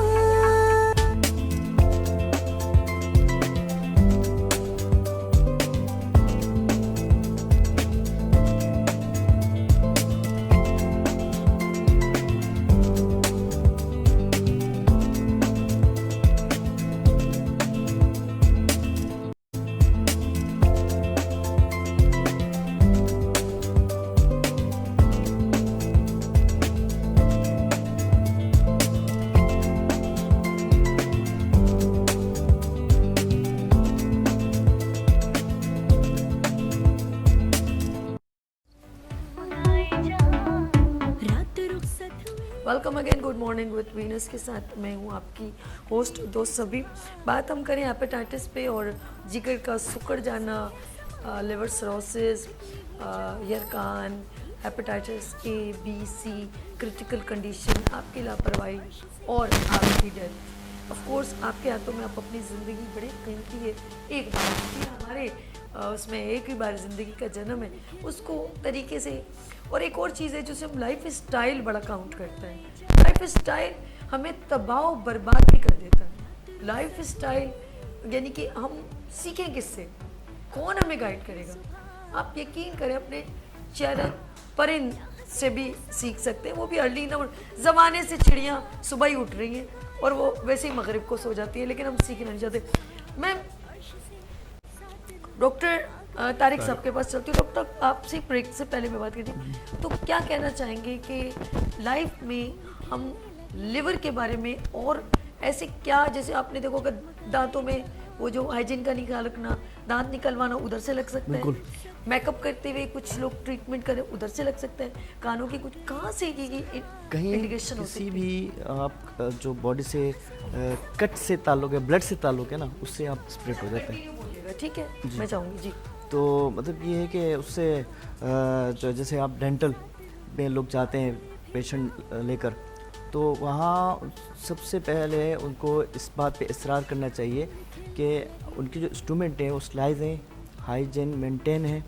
उस पर पेशेंट को सबसे पहले तो डॉक्टर को ये देखना भी चाहिए और उस पर उनको इसरार भी करना चाहिए, डिमांड करनी चाहिए इवन कि आप इंस्ट्रूमेंट जो आपकी स्टलाइजेशन है नहीं है, बल्कि जो इंस्ट्रूमेंट यूज़ हो रहे हैं उसको डिस्पोजेबल हो और उसको डिस्पोज कर दिया जाए पेशेंट को यूज़ करने के बाद।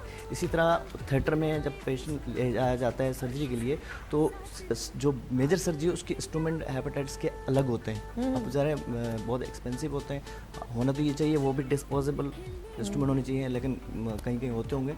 मोस्टली जो है उसको अलग इंस्ट्रूमेंट होने चाहिए जो कि सिर्फ हेपेटाइटिस के पेशेंट पे ही अप्लाई किए जाए। इसी तरह फिर वो जो हम ड्रेस ओटी ड्रेस होता है वो भी डिस्पोजेबल होना चाहिए। हमारे पास तो थिएटर में हम अपने जो डॉक्टर्स टीम है उनको ग्लव्स भी डबल डबल पहनाते हैं और प्रॉपर हम ख्याल करते हैं, और जो है उसके बाद हम उस ओटी को फॉर्मीन करके हम 24 आवर्स के लिए हम उसको पैक करते हैं। स्टलाइजेशन का प्रॉपर, क्योंकि आप स्टलाइजेशन को जब मैनेज करते हैं तो वो जो हेपेटाइटिस सी वो स्प्रेड नहीं करेगा, ना स्टाफ तक, ना डॉक्टर तक, ना पेशेंट यानी कि पेशेंट केयर बहुत करनी जो आप पड़ेगी। इंस्ट्रूमेंट यूज़ कर रहे हैं, जो वो जगह यूज़ कर रहे हैं, उसको प्रॉपर हर चीज़ को क्लीनिंग होनी चाहिए, तो ही हम उसको वैसे बहुत अच्छी बात है कर कि जो सकते हैं। इंस्ट्रूमेंट इस्तेमाल किए जाते हैं, टूल्स जो आप डेंटिस्ट के पास जाते हैं, अब बहुत ज़रूरी है उसको स्लाइस करना चाहिए, बहुत ज़रूरी जी है। हाँ। अगर ये नहीं करेंगे, क्लीन नहीं करेंगे, तो वो आपके कहीं ना कहीं अगर किसी टूल के साथ हल्का सा भी कुछ ज़र्रा या ज़रात खून का लगा, वो आप किसी और के दांत में लग जाए। क्योंकि अक्सर मैंने थोड़े ऐसे जहाँ पर बहुत रश होता है, फ्री ऑफ कॉस्ट जहाँ ट्रीटमेंट जैसे गवर्नमेंट में होता है, तो वो बस चल रहा है खाना पूरी, तो कुछ बेचारे लोग मासूम होते हैं डिफरेंट जगहों से, वो नहीं इन चीज़ों को देख रहे होते। अब यही टूल उसने उसके दांत में लगाया, उसके बाद वो दूसरे का माउथ देखने गया, वही टूल उसने उसके मुंह में लगा दिया। तो ये ज़रा सी लापरवाही आपकी ज़िंदगी के लिए मौत का इंडिकेशन दे सकती है।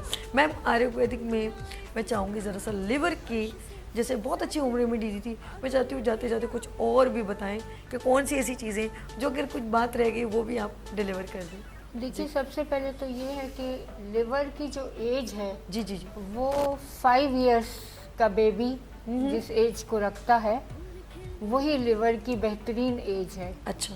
लिवर जो है वो अगर आपका एक्टिव है, यंग है, तो आप खुद भी एक्टिव और यंग हैं। लिवर को मेंटेन करना बहुत ज़रूरी है। तो लिवर को मेंटेन करने के लिए ज़रूरी है कि ग़िज़ाएँ जो आप लें वो खालिस होनी चाहिए। गुड। डाइजेस्टिव पर्पस से देखा जाए तो हमें 6 चीज़ें कंबाइन करके अपने खाने में लिया जाए। ओके। मीठा है, तीखा है, खट्टा है, इस तरह से लिए जी। और ठीक है। लिवर के लिए क्या, बल्कि पूरी बॉडी के लिए सबसे अच्छा तरीका ये है जो आयुर्वेदा भी कहता है, तिब्बे नबवी में भी है, कि हमें एक दिन में एक आहार यानी एक फूड लेना चाहिए। Good. अगर हम आज चावल ले रहे हैं तो हमें उसे रोटी के साथ कंबाइन नहीं करना है। अच्छा उसका टाइम डाइजेशन का अलग हो जाता है। ओके और जब भी खाना खाओ तो मैं हमेशा अपने पेशेंट्स को कहती हूँ कि आपको खाना जो खाना है उसमें सबसे पहले आप एक प्लेट ऐसी बनाओ जो सैलड से भरपूर हो और उससे पेट भर लो। लेकिन उसमें फ्रूट ऐड नहीं होना चाहिए। फ्रूट नहीं ऐड ठीक होगा, है। फ्रूट अलग टाइम पे खाया जाएगा। ठीक है गुड। और सैलड से जब पेट भरोगे तो दूसरी जो प्लेट फौरन तुमको खानी है तो भूख तो वैसे ही कम हो जाएगी, तो चौथाई रोटी खाओगे, कम खाओगे, इस तरह है। दूसरा ये कि अगर आपने अपना BMI कैलकुलेट हो जाता है देख के, हर एक को चाहिए कि अपना BMI कैलकुलेट करें। और BMI कैलकुलेट करने के बाद फॉर एग्जांपल आपको ज़रूरत है 2000 कैलोरीज की, तो अब ये कैसे देखें कि हमको प्रोटीन कितना लेना, हमको कार्बोहाइड्रेट कितना लेना। तो 50% हमेशा अपनी कैलोरीज लेनी है आपको कार्बोहाइड्रेट, ओके बाकी प्रोटीन लेना है, फैट लेना है। और फैट 1 ग्राम के अंदर 9 आती कैलोरीज, और प्रोटीन और कार्बोहाइड्रेट के अंदर 1 ग्राम में 4 आती है। ओके तो 1 चम्मच ऑयल डेली लेना ज़रूरी है। 1 चम्मच का मतलब 120 ग्राम हो जाएगा। जैतून का कोई भी ऑयल ठीक है, और- ऐसे इनटेक कर ले। इंटेक नहीं, कुकिंग में ले लें, Cooking में इंटेक लें। भी कर लें, बहुत अच्छा होता है। ठीक है। तो आपने एक तो ये कि खाना सुबह नाश्ता पेट भर के करना है। अंडे ज़रूर लीजिए अगर ब्लड प्रेशर नहीं है ओके तो 2 अंडे लीजिए, 4 अंडे लीजिए, क्योंकि अंडे के अंदर होता है कोलेजन। ओके ओके और हमें जरूरत अगर है। 80 साल तक अपनी स्किन को जमा अरे रखना है, अरे अरे अरे 30 इयर्स से मेहनत ओके, करनी होगी। बिल्कुल ठीक है, प्रोटीन 30 इयर्स से हमें कोलेजन वाले प्रोडक्ट्स लेने बिल्कुल होंगे। बिल्कुल बिल्कुल उसके अंदर रात को अगर आप सिर्फ हड्डियों का सूप, बोन ब्रॉथ अगर 1 कप ले लेते हैं, मैं कहती हूँ आपको कोई बीमारी नहीं। चले जी, बात ही खत्म। हम नाजिया की तरफ से थे। नाजिया, आपकी नज़र में कौन कौन से फूड है जो आप इंडिकेशन करते हैं? आई हैव 6 to 7 मिनट, पर मुझे एक मैसेज भी लेना है 1 मिनट का। क्या देखिए कहेंगे जी? लीवर के लिए जो है तमाम वो फ्रूट्स जिसमें पानी बहुत ज़्यादा हो, ओके ठीक है, जैसे हमारा हो गया कुकम्बर हो गया, ये अच्छा। बहुत अहम होता है। मतलब जॉइंटिस के अंदर भी हम बताते हैं कि भाई आपने कुकम्बर लाजमी लेना है। तमाम जो है पानी वाले फ्रूट्स जो है फ़ायदा करते हैं आपको। और इसके अलावा जैसे जूसेस, फ्रेश जूसेस ओह, बहुत ओह, फ़ायदा करते ज़बरदस्त, हैं। ज़बरदस्त। लेकिन ख्याल रहे जॉइंटिस में या हेपेटाइटिस में गर्म चीज़ें मना होती हैं। जैसे चीकू है, अब आप चीकू का शेक दे रहे हैं तो चीकू गर्म होता है, आप बहुत ज़्यादा लिमिट में नहीं दे सकते। और इसके अलावा आड़ू का आप पानी में शेक बना सकते हो। कभी भी इन चीज़ों को ना सिट्रिक जो फूड होते हैं उनको कभी भी मिल्क के साथ कंबाइन ना करें, आए हाय, उनको ओके। अलग से पानी में बनाएं, ठीक है। क्योंकि दोनों को मतलब दोनों की ना नरिशमेंट एक दूसरे से एंटीडोट हो जाती ठीक है। है। तो उसको पानी में बना के दें। आपका जो आड़ू है ये एसिडिटी को आपके लीवर के साथ साथ गोल ब्लडर पे भी बहुत अच्छा इफेक्ट करता है। गुड हो गया, ठीक है, गुड हो गया। क्योंकि देखिए हमारा इन तीनों चीज़ों से बड़ा गहरा बिलोंग है। आपका लीवर डिस्टर्ब हुआ है, लीवर पर जब बर्डन आया, लीवर के नीचे है गोल ब्लडर, उसके ऊपर बर्डन आएगा, फिर वो डिस्टर्ब हुआ। जब आपका गोल ब्लडर डिस्टर्ब हो गया, उसके नीचे आती है आपकी स्प्लीन।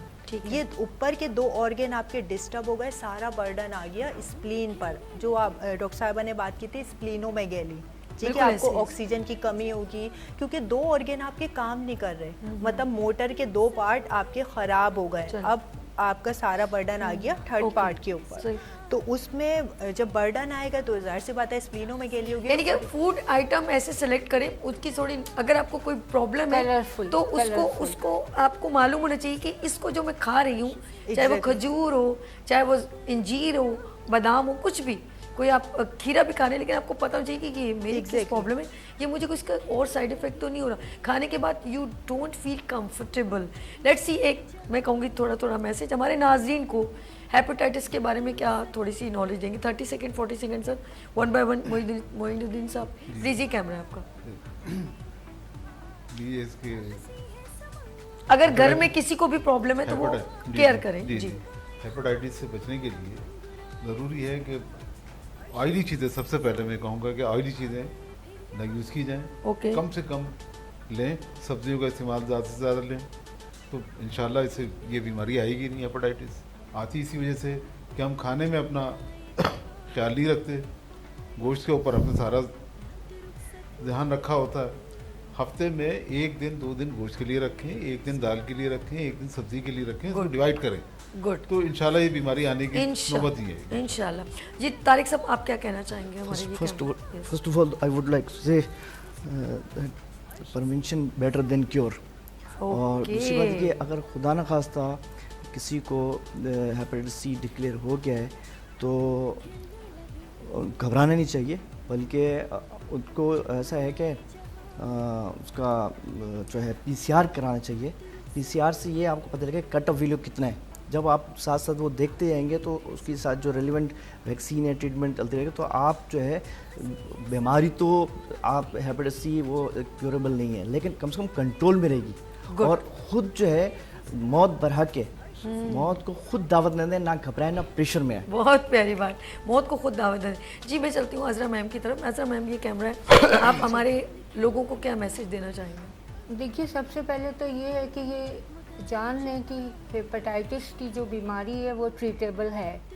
तो घर में ऐसा होता है किसी को B और C हो गया है तो उसकी प्लेटें अलग कर देते, खुदारा ऐसा ना करें। ये डिजीज़ जो है वो ब्लड से आती है। ओके। तो ब्लड के जितने तरीके हैं उनको अवॉइड करें और पेशेंट को कंफर्टेबल रखें, सबका साथ दें, सबसे मोहब्बत करें, हमदर्दी रखें, अच्छा खाएं, अच्छा सोचें। गुड, बहुत खूबसूरत है। नाजिया, आप ये कैमरा है प्लीज। जी, हमारे आज जो नाज़रीन है हेपेटाइटिस डे है, तो मैं आज वीनस चैनल के तवज्जुह से सिर्फ एक ही जो है मैसेज देना चाहूँगी कि हेपेटाइटिस से डरना नहीं है बल्कि लड़ना है। अपने टेस्ट करवाएं, वैक्सीनेशन करवाएं, कुछ भी होता है फ़ौरन से आप अपने डॉक्टर्स के पास जाएं। सेल्फ मेडिकेशन ना करें, अगर डॉक्टर आपको टेस्ट लिख के देते हैं तो उसको आप करवाएं और अर्ली एज पर उसको रिकवर करने की कोशिश करें। अनहाइजेनिक का ख़ास ख्याल रखें और कोशिश करें अपने आप को ऑन करें। गुड, बहुत प्यारी बात कही नाजिया ने। डॉक्टर नाजिया आपका बहुत शुक्रिया, डॉक्टर अजरा गोरखपुरी मैम साहब आपको बहुत शुक्रिया, और तारिक साहब बहुत शुक्रिया, मोइनुद्दीन साहब आपका भी बहुत शुक्रिया। कोशिश हम लोगों ने सबने की नाज़रीन तक पॉजिटिव बात पहुंचाने की और हेपेटाइटिस पे डिस्कस किया और जिगर के बारे में आप तक नॉलेज कोशिश की पहुंचाने की। अब देखते हैं कि बात कहाँ तक पहुंची, क्योंकि नाज़रीन हम हल्के फुल्के अंदाज में आप तक वो बातें जो होती हैं, आपके इर्द गिर्द चीज़ें मौजूद होती हैं, खाने पीने की, अच्छे लोग, सब कुछ होता है, लेकिन कहीं ना कहीं कोई चीज़ आपके पास होती है लेकिन आपको उसकी अहमियत नहीं मालूम होती। एक ये चीज़ कि अगर अल्लाह ना करे कोई ये बीमारी में मुब्तला हो जाए तो सब पूरी फैमिली अटेंशन में आ जाए कि घर में एक इंडिकेशन हुई है, क्योंकि अगर वो ज़्यादा क्रॉनिक कंडीशन में जाएगा तो पूरी फैमिली डिस्टर्ब हो जाएगी, चाहे वो आपकी वालदा क्यों ना हो या वालिद क्यों ना हो, बड़े भाई क्यों ना हो, बहन क्यों ना हो। तो ये अगर शुरू में ही इसको कंट्रोल किया जाए तो सेफ साइड है। सेकेंडली, जब भूख लगे तो खाना खाया करें, भूख नहीं लग रही तो ओवर ईटिंग ना किया करें। Secondly, early in the morning उठने की करें और जल्दी सोने की करें। जब हम अपनी लाइफ स्टाइल को इम्पोर्टेंस नहीं देते तो लाइफ स्टाइल हमारे मुंह पे आके लगती है और हमें इतनी तकलीफ़ देती है जो हम सह नहीं सकते। और एक और चीज़, आप सिंपल खानों को ही तरजीह दें। सब अल्लाह की नेमतें हैं और हम बचपन में ये सब हमारी माएँ भिंडी भी खिलाती थी, लौकी भी, कद्दू भी हम खाते थे, लेकिन अब जब से हमें दिखावा आया है कि हम ये खाते हैं तो मैं कहूँगी कि आप बर्बादी की तरफ जाना शुरू हो गए। You feel very comfortable. अगर आप किसी इदारे में भी हैं तो अगर आपकी अम्मी आपको 2 रोटियां घी से हल्की बनाई हुई और साथ में थोड़ी सी भिंडी कुछ भी देती हैं, उसको शुक्र करके खाएं, क्योंकि वो आपकी बॉडी में जाएगी, आपको बूस्टअप करेगी। अगर आप कहें इसके अंदर रोज़ाना गोश्त हो तो आप समझ लें आप अंदर अपना पॉइजन स्टोर कर रहे हैं। तो ब्रांड, दिखावा, इन चीज़ों से बरी जमा, अल्लाह का शुक्र करके अल्लाह की नेमतों को बिस्मिल्लाह करके खाएं। अपना बहुत ख्याल रखिएगा, मुझे 2 याद रखिएगा। फिर मिलेंगे उभरते सूरज की तरह। अल्लाह हाफ़िज़।